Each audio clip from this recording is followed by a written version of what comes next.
পুরুষ মানুষ এটা জি। একটা ফিক্সড ফ্যাক্টর, ফ্যামিলি হিস্ট্রি একটা ফিক্সড ফ্যাক্টর। আমরা আগে কি খেতাম, এখন আমরা কি খাচ্ছি, এখনকার তরুণরা কি খাবার নিচ্ছে, কোন খাবার খাবে, কোন খাবার খাবে না। আমি যে বাজার করছি বা আপনি যে বাজার করছেন, বাজার থেকে কি কিনে আনছেন। আমার নিজের পার্সোনাল অবজারভেশন হলো যে শতভাগ খাবারের মধ্যে ভেজাল। বুকে ব্যথা হলে আমরা সাধারণত হার্ট অ্যাটাকের সন্দেহ করি। সব বুকে ব্যথা হার্ট অ্যাটাক নয়। বুকে ব্যথা হলে হার্ট ডিজিজ, এটাও একেবারে ভাবতে হবে তা না, আবার বুকে ব্যথা হলে হার্ট ডিজিজ না তাও ভাবতে হবে না। শুরু করছি নিউজ 24 এর নিয়মিত আয়োজন হেলথ অ্যান্ড ফিটনেস।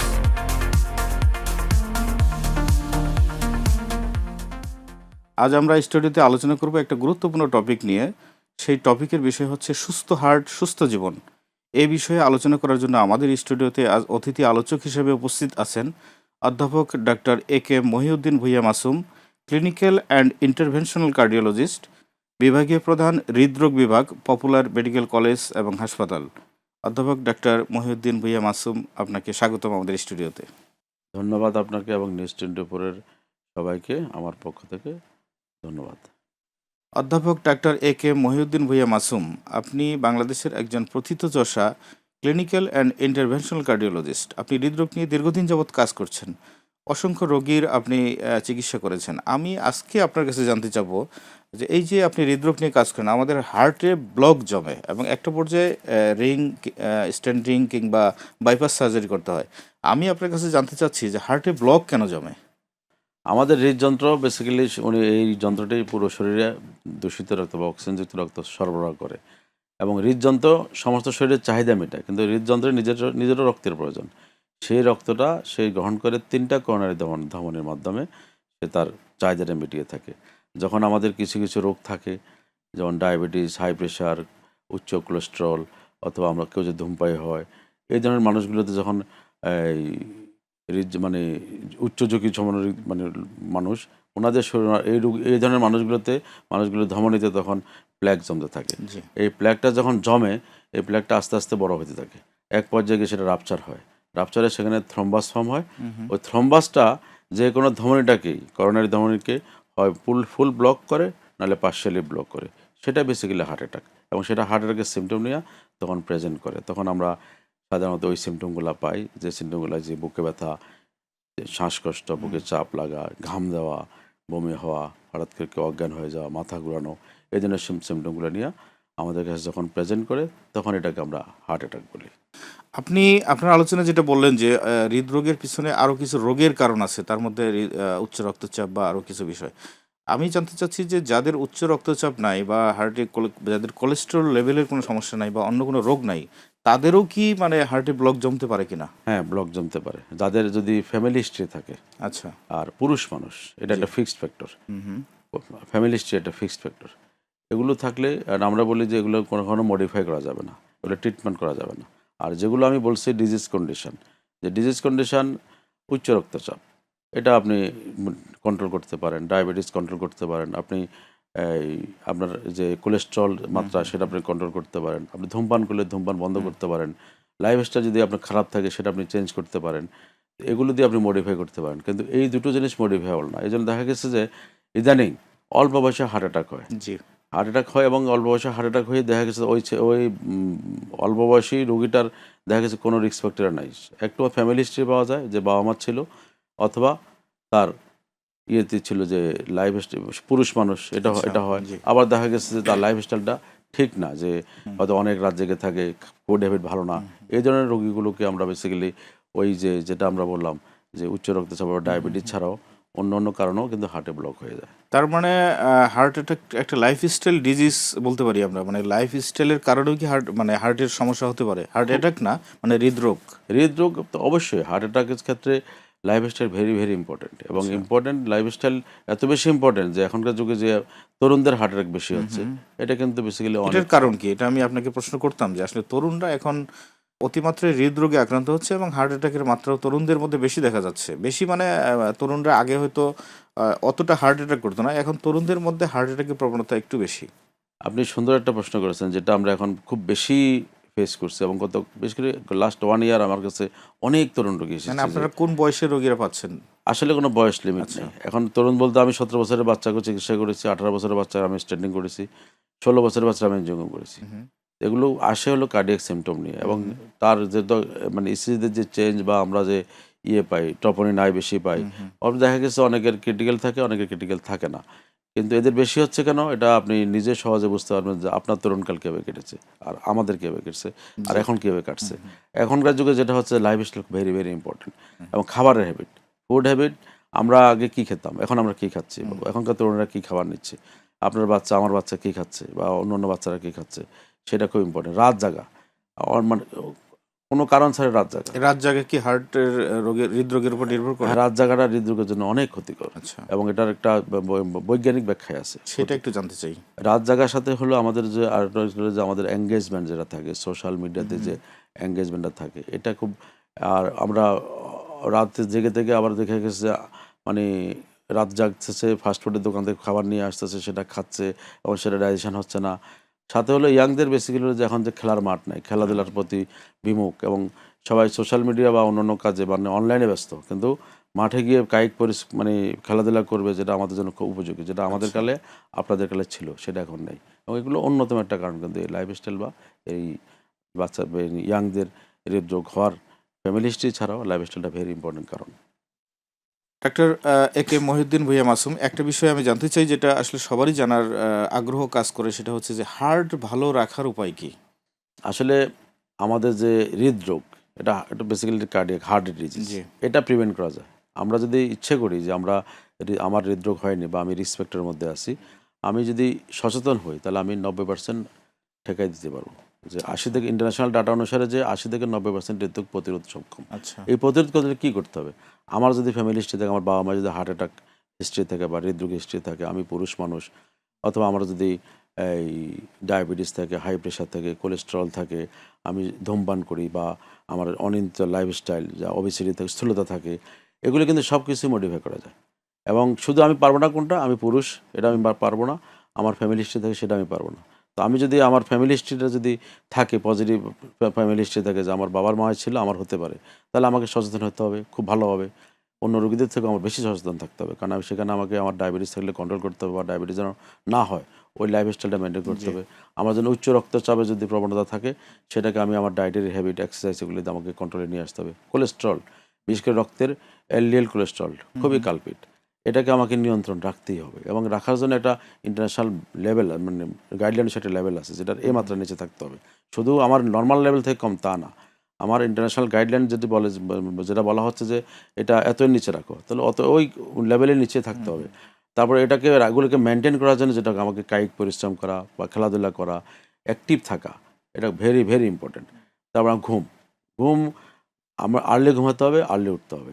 আচ্ছা। এটা হলো যে একেবারে আমরা ছোটোবেলা থেকে পড়ে আসছে যে early bed early rise, Early to এটা bed and early কারণ to এখানে rise. আমাদের হরমোনের সাথে জড়িত। আমাদের যে মেলাটোনিন হরমোনটা যে সিক্রেশন হয়, সেটা কিন্তু সন্ধ্যার পরে শুরু হয়, এবং ভোর রাতে কিন্তু যে এটা ভোর রাতের দিকে ফজরের আগে কিন্তু এটা ক্লোজ হয়ে যায়। ক্লোজ হয়ে যায়। এবং তখন এই যে দেখা গেছে আমি যদি পরে ঘুমাই, তাহলে কিন্তু আমার ওই যে শরীরে যে নর্মাল যে এই রিদমটা আছে, রিদমটাকে আমি হ্যাম্পার করছি, তখন এই হরমোনাল ইমব্যালেন্সের জন্য আমার হৃদরোগ হওয়ার সম্ভাবনা থাকে বেশি। তারপরে রাত জেগে কাজ করা, মানসিক মানে অযথা কিছু স্ট্রেস নেওয়া, এবং সোশ্যাল মিডিয়াতে বিভিন্ন ঝড় বিতর্ক দেখে এগুলো নিয়ে খুব প্যানিক হয়ে যাওয়া, অ্যাংজাইটি তৈরি করা, আর অতিরিক্ত চাপ নেওয়া, যে পড়াশোনা হোক, খেলাধুলা হোক বা বিনোদন হোক, সব জায়গায় অতিরিক্ত চাপ নেওয়া, এটা একটা আর তীব্র আকাঙ্ক্ষা যে আমি এটা হতেই হবে আমাকে, এই ধরনের মেন্টালিটিটা পরিহার করা। এইগুলো করে কিন্তু আমরা যদি অ্যাক্টিভ লাইফ লিড করি এবং নিয়ন্ত্রিত জীবনযাপন করি, আচ্ছা।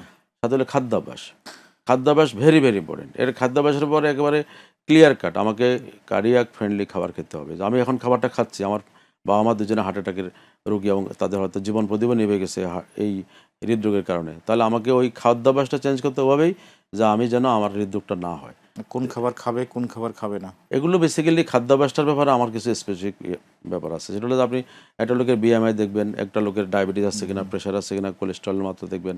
এটা উনি বেসিক্যালি খাদ্যাভ্যাসটার জন্য যাবেন হলো একজন পুষ্টিবিদের কাছে। আচ্ছা। পুষ্টিবিদ ওনাকে একটা বিএমআই অনুসারে একটা ডায়েট বা ক্যালোরি কতটুকু লাগবে, উনি কীভাবে এক্সারসাইজ করবেন সেটা ঠিক করে দেবেন, সেটা উনি মেনটেন করবেন। ইন জেনারেল আমরা বলি যে আপনি লো ফ্যাট খাবেন, তারপরে আপনি এক্সারসাইজ করবেন, বা আমরা যেটা এখন দেখি যে খাদ্যাভ্যাসের নিয়মকে যে দুধ খাবেন না, গরু মাংস খাবেন না, খাসির মাংস খাবেন না, সব সব না। এই জন্য আমি বলি যে আমি ডাক্তার, আমি আপনাকে প্রেসক্রিপশন দেবো, ব্যবস্থাপত্র দিব, পরামর্শ দেব। আচ্ছা। আপনি অবশ্যই একজন পুষ্টিবিদের কাছে যাবেন, পুষ্টিবিদ থেকে আপনি একটা খাদ্য তালিকা নিয়ে আসবেন, এবং সেই ডায়েটটা আপনি প্র্যাকটিস করবেন। এখানে একটা প্রাসঙ্গিকভাবে আমি একটা কথা বলি, যে জিনিসটা ভেরি ইম্পর্টেন্ট, যে আমরা কি বাংলাদেশে বিশেষ করে কী খাচ্ছি, আমি যে বাজার করছি বা আপনি যে বাজার করছেন, বাজার থেকে কী কিনে আনছেন। অধিকাংশ খাবার আমি আমি আমার নিজের পার্সোনাল অবজারভেশন হলো যে শতভাগ খাবারের মধ্যে ভেজাল। এই ভেজালটা এনে আমরা আবার রান্না করছি মশলা দিয়ে, ভেজালমুক্ত মশলা।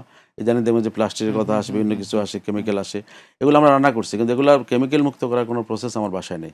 আবার আমি যখন ডাইনিং টেবিলে দেওয়া হচ্ছে সেই খাবারটা আমি গলৎকরণ করতেছি বেহিসাবে হবে, এবং আমি হয়তো একটা আইটেম দিলে আমার যথেষ্ট, অথবা যেটা আমরা বলি যে এইভাবে একটু কম খাওয়া, একটু পানি খাওয়া, একটু সবজি খাওয়া, সেটা না রেখে আমি পেয়েছি একটা মজাদার খাবার, একদম ভালো করে খেয়ে ফেললাম। আবার এই জিনিসগুলো অভ্যাসটা ত্যাগ করতে হবে। এই জন্য আপনার বাজার, আমি সবসময় রোগীদেরকে বলি যে আপনার বাজার বিষমুক্ত থাকতে হবে, বাজার প্ল্যানিং ওয়াইজ থাকতে হবে, আপনার পাকঘরটা প্ল্যানিং থাকতে হবে, এখানে বিষমুক্ত খাবার এবং কার্ডিয়াক ফ্রেন্ডলি খাবার। আবার হলে যে আপনার ডাইনিং টেবিল কার্ডিয়াক ফ্রেন্ডলি খাবার, বিষমুক্ত খাবার খেতে হবে। তাহলে খাবারটা, আপনি তার মানে খাবারটা খুবই একটা গুরুত্বপূর্ণ বিষয় হৃদরোগ বা হার্টকে সুস্থ রাখার জন্য আপনার পক্ষে অবশ্যই যেটা জানা গেল। খাবারটা খুবই ইম্পর্টেন্ট একটা ব্যাপার, এবং আমাদের বাংলাদেশি প্রেক্ষাপটে খুবই, কারণ আমরা বেসিক্যালি তো ঢাকা শহরে যখন কথা বলেন, ঢাকা শহরে আপনি খাচ্ছেন, কিন্তু আপনি যদি রেগুলার এক্সারসাইজ করেন, হাঁটেন, তাহলে আপনার কিন্তু হৃদরোগটা আপনি না হওয়ার ঝুঁকি থাকবে। কিন্তু আপনি কী করতেছেন, আমরা খাচ্ছি, খেয়ে কিন্তু আপনি কোথাও যাচ্ছেন, রিক্সা বা গাড়িতে চলে যাচ্ছেন, কিন্তু আপনার হাঁটার কোনো ব্যবস্থা নেই, হাঁটার ইচ্ছা থাকলেও হাঁটার জায়গা নেই। তো সেক্ষেত্রে ঢাকা শহরে তো বাস করতে হলে বা বাংলাদেশের শহরাঞ্চলে বাস করতে হলে আপনাকে খাবারের উপরে খুবই সচেতন হতে হবে। কিন্তু গ্রামে কী হয়, মাইল কি মাইল মানুষ হাঁটে, সে খেয়ে যাচ্ছে কিন্তু হয়তো রিচ ফুড, কিন্তু তার খাওয়াটা হজম হয়ে গেল, কিন্তু আমাদের ক্ষেত্রে সেটা না। হার্টার ব্যাপারে একটা বক্তব্য আমরা জানি, যেটা আলোচনা হয় যে আমাদের হার্টকে সুস্থ রাখার জন্য ফুসফুসের ভিতরে বাতাস ঢুকাতে হবে, অর্থাৎ দ্রুত পায়ে হাঁটতে হবে, কিন্তু অনেকে আস্তে আস্তে হাঁটে। তো এইটাকে আপনি কিভাবে নেবেন, মানে হার্টকে সুস্থ রাখার জন্য? বেসিক্যালি হাঁটাটা হবে একটা মিডিয়াম স্পিডে। এখন আমি যদি একটা বয়স্ক মানুষকে বলি আপনি খুব জোরে হাঁটবেন, এটা না। সেটা একটা প্রতিদিন 30 মিনিট একটা ইন অ্যাভারেজ হাঁটা চলাফেরা করা, এটা হলো সায়েন্টিফিক। মানে বাতাস ঢুকবে, বাতাস বের হবে, একটু দ্রুত পায়ে হাঁটা। দ্রুত হাঁটা মানে আপনার যে বার্ন করা, মানে দৌড়ানোর দরকার নাই, আবার আস্তে হাঁটারও দরকার নেই, এর মাঝামাঝি মাঝামাঝি ওয়ার্কিং বোধহয় বলে। বেশি। আপনার আলোচনায় বের হয়ে আসছে এলডিএল এর কথা। আমরা লিপিড প্রোফাইল পরীক্ষা করলে যেটা দেখি, টিজি, ট্রাইগ্লিসারাইড, এলডিএল, এইচডিএল, বিভিন্ন টার্মস থাকে ওখানে, এগুলো সাধারণ পাবলিক আমরা বুঝি না। তো এলডিএল এর ক্ষেত্রে আপনি যেটা বলেন যে হৃদরোগ প্রতিরোধের জন্য এলডিএল এর একটা ভূমিকা আছে। তো এলডিএল বেশি হলে ভালো না কম হলে ভালো, এবং যাদের বেশি হয়ে গেছে তারা কিভাবে নিয়ন্ত্রণে রাখবে, আর যাদের কম হয়ে গেছে তারা এলডিএল লেভেল কিভাবে বাড়াবে? লিপিড প্রোফাইল নিয়ে আমাদের মধ্যে অনেক ভুল ধারণা আছে, যে এখানে বেসিক্যালি চারটা জিনিস দেখা হয় mainly: total cholesterol, HDL cholesterol, LDL cholesterol এবং ট্রাইগ্লিসারাইড। জি। এর মধ্যে এইচডিএলটা হলো আমার রোগ প্রতিরোধ ক্ষমতা বাড়ায় দিবে, আমার কার্ডিও প্রোটেক্টিভ বা আমার ভাস্কুলার যে অ্যাথেরোস্ক্লেরোসিস প্রসেস, এটাকে সে প্রোটেকশন দেবে। কারণ আমার শরীরের মধ্যে যে অন্য 3টা কোলেস্ট্রল ঢুকতেছে, তারা যে বাজে কাজটা করতে যাবে, এই ভদ্রলোক তাকে ঠেকাবে। এর মধ্যে সবচেয়ে কালপিট হলো এলডিএল। এলডিএল হলো, যখন এলডিএল বাড়তে থাকবে, আমার ব্লাড ভেসেলগুলোতে সে বিভিন্ন জায়গায় জমা হতে সেখানে প্ল্যাক তৈরি করবে এবং থ্রম্বাস হবে, এবং সেটা স্ট্রোক হোক, হার্ট অ্যাটাক হোক, বা আমাদের হাতে পায়ের যে ভাস্কুলার ডিজিজ হয়, এগুলোতে সে চর্বি জমা, যেটাকে আমরা বলবো। এখন যেটা হচ্ছে, যেটা প্রতিরোধ কীভাবে করবেন আপনি, প্রতিরোধ তো অবশ্যই ডায়েট, ডিসিপ্লিন, ড্রাগ, সব এগুলোর কথা বলা হয়। কিন্তু এখন রিসেন্টলি ইমিডিয়েটলি আমেরিকান যে ন্যাশনাল লিপিড নেটওয়ার্ক থেকে আমরা যেটা জানতে পারলাম, যে ওরা ইয়াংদেরকে এখন হাই ডোজের স্টাটিন খাওয়ার জন্য, তারা স্টাটিন খাওয়ার জন্য রিকমেন্ডেশন আছে। এবং এই স্টাটিনগুলো হয়তো আগে ছিল বয়স লিমিট 40 থেকে উপরের দিকে, এখন 30-এ নামিয়ে আনছেন। 30 থেকে শুরু করতে হবে, যাদের এলডিএল কোলেস্ট্রল বেশি থাকে তাদেরকে ওই স্টাটিন থেরাপি দিতে হবে। সাথে এই থেরাপিটা সম্পর্কে জানতে চাই। বিভিন্ন রকমের স্টাটিন বেসিক্যালি বাজারে পাওয়া যায় এবং শরীরের জন্য উপকারী আছে, কিন্তু রোগীর আরও প্যারামিটার্স দেখতে হয়। শুধু তো কার্ডিয়াক দেখলে হবে না, তার কিডনি, তার ডায়াবেটিস, তার রিস্ক ফ্যাক্টর, সব হাই প্রেশার, এবং তার স্টাটিনের কিছু সাইড এফেক্টও থাকে। এগুলো যাচাই বাছাই করে তাকে বেসিক্যালি স্টাটিন থেরাপি দেওয়া হয়। আচ্ছা, এলডিএল ভালো রাখার জন্য কি ধরনের খাবার ব্যাপারে আপনি সাজেশন দেবেন? ওই যে আমরা যে কথাটা বলি, যে এলডিএল কোলেস্ট্রল যদি কমানোর জন্য বেসিক্যালি আমরা যদি ডায়েট হ্যাবিটের মধ্যে আমরা যে কার্ডিয়াক ফ্রেন্ডলি খাবার যেগুলো আছে সেগুলো বলবো, যেমন সামুদ্রিক মাছ বেসিক্যালি বাড়াবে হলো আপনার এইচডিএল কোলেস্ট্রল বাড়াবে। এলডিএলটা আমরা যদি মানে বিফ যদি এগুলো আমরা খাই, যে রেড মিট যেগুলো খাই এগুলো, এবং উচ্চ কোলেস্ট্রলযুক্ত খাবার যেগুলো আমরা খেয়ে থাকি, এগুলো যদি আমরা পরিহার করি অথবা কম পরিমাণে খাই, সাথে যদি আমরা আমাদের ওই এক্সারসাইজটা বজায় রাখি, আর যদি আমাদের থাকে যে অনেকে আগে বলা হতো যে এলডিএল কোলেস্ট্রল 80-র নিচে রাখো, কেউ বলতো 100-র নিচে রাখো। এখন বলা হচ্ছে না, এটা 60 বলা, কিন্তু আমাদের কিছু কিছু সিনিয়র টিচাররা বলতেছেন এটা 50 নিচে রাখো, কারণ আপনার বেসিক্যালি সে তো প্রসেসটা বন্ধ রাখছে না, যে সে তো উৎপাদন হচ্ছেই তার, তো উৎপাদন হচ্ছে যে তো আপনি উৎপাদনটা বন্ধ করতে হবে। অনেকে করেন কি যে ঠিক আছে আমার তো এলডিএল এখন 100-এর নিচে আছে, আমি বা 80-এর নিচে আছে, আমার আর খাওয়ার দরকার নেই। কয়েকদিন পরে কিন্তু তার দেখা গেছে আবার বেড়ে গেছে, বা তার যে অ্যাথেরোস্ক্লেরোসিস প্রসেসটা আছে এই প্রসেসটা আরও বেশি অ্যাগ্রাভেট করছে। অ্যাক্টিভ হচ্ছে। হার্ট অ্যাটাক হলে আমরা সাধারণত একটু হতবিহ্বল হয়ে যাই যে আসলে ওই সময় কি করব কি করব না, আমরা কেউ বুঝি না, সাধারণ পাবলিক আমরা বুঝি না। তো হার্ট অ্যাটাক হলে তাৎক্ষণিকভাবে কিছু করণীয় আছে এবং একটা গোল্ডেন টাইম আছে, ওই গোল্ডেন টাইমের মধ্যে হসপিটাল নেওয়া এবং চিকিৎসা শুরু করা। তো তার আগে হার্ট অ্যাটাক হলে পরিবারের সদস্যরা ওই রোগীর জন্য কি করবে, মানে তাৎক্ষণিক কি করণীয়? খুবই সুন্দর কোশ্চেন করছেন, যেটা আমাদের প্রত্যেকের জীবনে একটা এক্সপিরিয়েন্স হয় যে আমাদের বাবা মা বা আমরা নিজেরা যে কোনো মুহূর্তে হার্ট অ্যাটাক হৃদরোগে আক্রান্ত হতে পারি। তো হার্ট অ্যাটাক হলে যদি আমি বুঝতে পারি যে এই সিমটমগুলো আছে, যেটা আমরা কার্ডিয়াক সিমটম বলি, সবাই জানেন সেটা, তারপর আমরা রিপিট করি একটু বলেন। যে বুকে ব্যথা করে, বুকে ব্যথার ইন্টেন্সিটিটা খুব বেশি, বুকে চাপ হয়ে আসে, বুক ভার হয়ে আসে, দম বন্ধ হয়ে আসছে, এবং সেটা রেডিয়েট করে বাম হাত, সাধারণত আমরা বুঝি ডান হাতও যেতে পারে, চোয়ালে যায়, হাতের ব্যথাটা ডান হাতে ডান হাতে যায় ছড়াই যাচ্ছে। এবং ইলেকট্রিক শকের মতো চলে যায়, আচ্ছা। এবং ডান হাতে চলে যেতে পারে, চোয়ালে যেতে পারে, আচ্ছা। বমি হয়, সোয়েটিং হয়, এবং আনএক্সপ্লেন টায়ার্ডনেস, একটু বিশেষ করে দুর্বলতা। ফিমেলদের ক্ষেত্রে আনএক্সপ্লেন টায়ার্ডনেস, বয়স্কদের ক্ষেত্রে হিক্কাপ, হঠাৎ করে অজ্ঞান হয়ে গেল, এগুলো কিন্তু হৃদরোগের একটা লক্ষণ। তখন হলো খুবই কেয়ারফুলি, সময় নষ্ট করা যাবে না, রোগীকে একটা কোথাও বসিয়ে দিয়ে অথবা কোথাও রোগীকে শয়ে দিয়ে দ্রুত হসপিটাল মুখ হতে হবে, যে আমি হৃদরোগ সন্দেহ করছি, এখন আমি নিয়ে যাব, কোথায় যাব, আমি অযথা এই ক্লিনিকে চলে গেলাম সেই ক্লিনিকে চলে গেলাম, সেটা না। আমার কার্ডিয়াক সাপোর্ট আছে, বিশেষ করে ক্যাথলে ফ্যাসিলিটিস আছে, এই জন্য হসপিটালে আমি দ্রুত চলে যাব। জি। এবং যদি থাকে যে সাধারণ জ্ঞানটা থাকে যে আমার ঘরে কিছু অ্যাসপিরিন জাতীয় ট্যাবলেট থাকে, অথবা আমার কাছে ক্লোপিড গ্রুপের কোনো ওষুধ থাকে, অথবা টিগাগ্রাল গ্রুপের কোনো ওষুধ থাকে, যদি সেই শিক্ষিত কোনো বা মানে মেডিকেল নলেজেবল কোনো লোক থাকে, বিশেষ করে ডাক্তার ফ্যামিলির তো আর কোনো সমস্যা না, যে সেটা খাইয়ে দেওয়া, 4টা স্প্রিন পানি দিয়ে না, চিবিয়ে খাবে, ইকোস্প্রিন নামে অ্যাসপিরিন নামে পাওয়া যায়, মানে 4টা ট্যাবলেট চিবিয়ে খাবে, ক্র্যাশ করে পরে পানি দিয়ে গুলে খেয়ে ফেলবে, এবং ক্লোপিডোগ্রাল বা যে এই ধরনের যে ওষুধগুলো পাওয়া যায় সেটা পানি দিয়ে খেয়ে ফেলবে, খেয়ে দ্রুত চলে যাবে হাসপাতালে।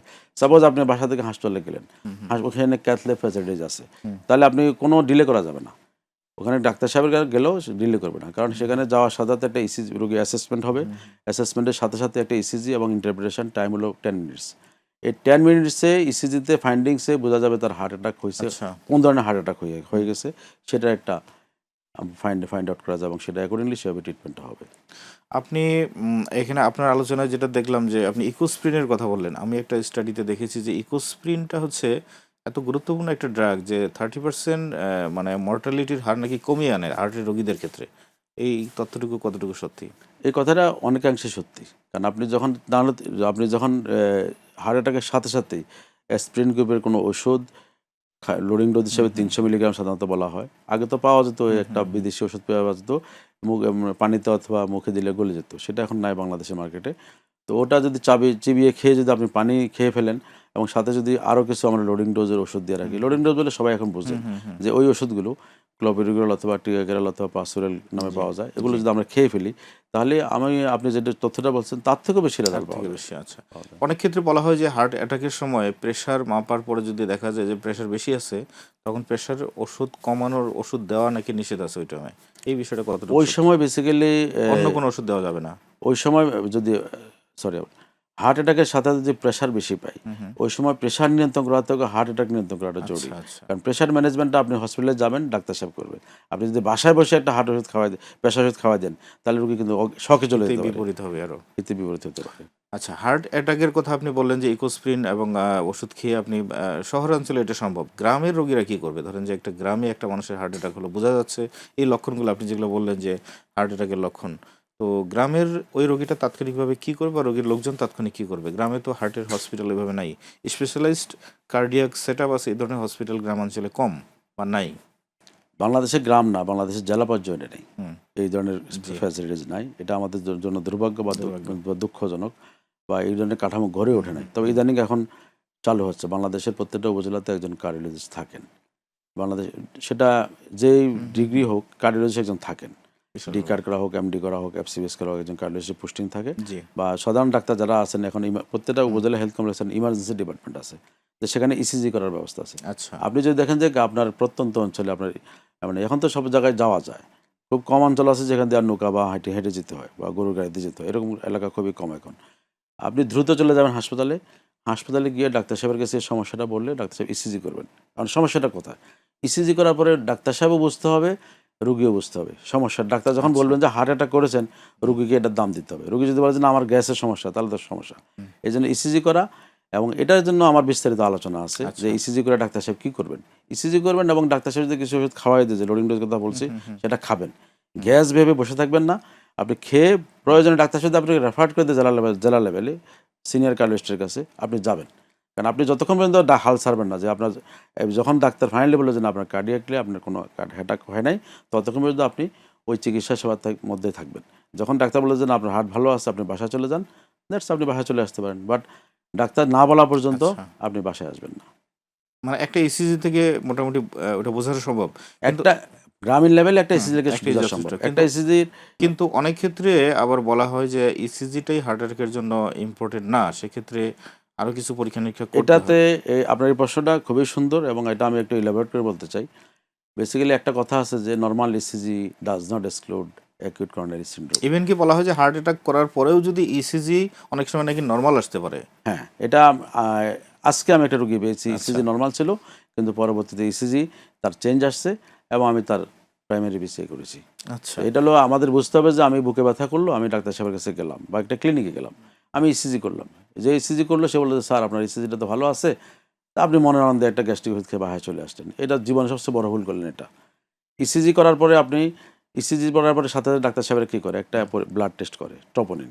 তখনই এই নাই। ট্রপোনিন করে। যখন দেখবেন যে ইসিজি নরমাল আসলো, কিন্তু ট্রপোনিন রেজাল্টটা এখন ১ ঘন্টা পরে চলে আসলো, জি, সেটা রেজ থাকলো, এটা কিন্তু হার্ট অ্যাটাক। এটাকে আমরা বলি নন এস্টিলেটেড হার্ট নন অ্যাটাক। স্টিমে। আর ইসিজি নরমাল আছে বা নন স্পেসিফিক চেঞ্জ আছে বা ইসিজি কোনো কিছুই নেই, কিন্তু ট্রপোনিন নরমাল, সেটাকে আমরা বলি আনস্টেবল অ্যাঞ্জিনা। এগুলো ৩টা জিনিস ভাগ করা হয় হার্ট অ্যাটাককে। একটা হলো এস্টিলেটেড এমআই, জি। যে ইসিজি করলেন, ইসিজিতে একটা ইসিজির এসটি সেগমেন্ট বলে একটা কথা আছে, শব্দ আছে, সেগমেন্ট আছে। ওটা যদি ডাইনামিক চেঞ্জ থাকে, ওই ডাইনামিক চেঞ্জ দিয়া ডাক্তার সাহেব ক্লিনিক্যালি ডায়াগনোজ করে ফেলেন যে এটা acute heart attack, massive heart attack যেটা আমরা বলি, যেটা প্রাইমারি বিসিআর প্রোটোকলে চলে যায়। সেখানে ট্রপোনিন বা অন্য কোনো টেস্টের জন্য অপেক্ষা করার কোনো সুযোগ নেই। লোডিং ডোজ দিবে, চলে যাবেন প্রাইমারি বিসিআই সেন্টার এরপরে থেকে বাকি সেখানে। কাজ ডাক্তার। আর যদি দেখে যে না আপনার ইসিজিতে নন স্পেসিফিক চেঞ্জ, কিন্তু ট্রপোনিনের জন্য আপনি অপেক্ষা করবেন। ট্রপোনিন যদি আপনার নর্মাল থাকে তাহলে আনস্টেবল অ্যাঞ্জিনাতে পড়বে, কিন্তু ট্রপোনিন যদি হাই থাকে তাহলে নন এসটিএমআই। এখন কখন হয় ট্রপোনিন হাই কিন্তু ইসিজি চেঞ্জ পরে আসে, যেটা আপনি বললেন। আপনি ইসিজি নর্মাল আসলো, কিন্তু আপনি একটু পোস্টেরিয়র লিড ইসিজিটা করেন। ইসিজি তো আমরা ১২টা লিড বলি, জি। ওর আরও কিছু লিড আছে, এটা পোস্টেরিয়রলি করা হয়, আচ্ছা। পিছনে করা হয়। আচ্ছা। ওটা যদি করে দেখা গেছে যে পোস্টেরিয়র এমআই হয়ে বসে আছে। আচ্ছা। এখন এই রোগীর কিন্তু তখন লাইফ থ্রেটানিং কন্ডিশন, খুব র্যাপিডলি ডিটোরিয়েট করে। এই জন্য নর্মাল আমরা ইনিশিয়াল যখন বলি যে নর্মাল ইসিজি করে হার্ট ভালো আছে, এটা বলার কোনো সুযোগ নেই। Normal ECG does not exclude acute coronary syndrome. আচ্ছা। বুকে ব্যথা হলে আমরা সাধারণত হার্ট অ্যাটাকের সন্দেহ করি, হ্যাঁ? যে কারো বুকে ব্যথা মানে হার্ট অ্যাটাক হলো কিনা। তো বুকে ব্যথা মানেই কি হার্ট অ্যাটাক? আবার গ্যাস্ট্রিকের কারণে কিন্তু বুকে ব্যথা হয়। তো হার্ট অ্যাটাকের ব্যথা এবং গ্যাস্ট্রিকের ব্যথা এই দুইটাকে আলাদা করবে কিভাবে? ধন্যবাদ। খুব সুন্দর একটা কোশ্চেন করছেন, যে আমরা সাধারণত বুকে ব্যথা হলে আমরা গ্যাস্ট্রিক ভাবি, বুকে আবার হার্ট অ্যাটাকও ভাবি। হার্ট অ্যাটাকও ভাবি। এখন বুকে ব্যথা, সব বুকে ব্যথা হার্ট অ্যাটাক নয়। বুকে ব্যথার অনেক কারণ আছে, কার্ডিয়াক কজ আছে, নন কার্ডিয়াক কজ আছে, পেটের মধ্যে অনেক কারণে কজ বুকে ব্যথা করে। হুম। তো এগুলো বেসিক্যালি যখন বুকে হার্টের জন্য বুকে ব্যথা হয়, সেটা তো আমরা সিমটম আমরা বলি যে বুকে ব্যথার সাথে শ্বাসকষ্ট হয়, সোয়েটিং হয়, জি। এবং রোগী এই প্রেশার ফল করতে পারে, রোগী ঘেমে যেতে পারে, শকে চলে যায়, অজ্ঞান হয়ে যায়, এই কিছু কিছু থাকে, এবং ব্যথা রেডিয়েট করে বামাতে, ডানাতে, জতে। হাঁটলে ব্যথাটা আরো বাড়ে। হ্যাঁ, এটা বুকে ব্যথার। আরেকটা হলো যে হার্টের জন্য যে বুকে ব্যথা, যেটা আপনি অ্যাটাক ছাড়াও যেটা হয়, আপনি হাঁটবেন বুকে ব্যথা করবে, আবার আপনি যখন একটু দাঁড়াবেন কমে যাবে। অনেকে আবার রুগী আছে যারা স্প্রে ইউজ করে, বুকে ব্যথা করে একটা স্প্রে দিলেন, রিলিভ হয়ে গেল, সেটা আপনি দেখুন যে এটা কার্ডিয়াক পেন।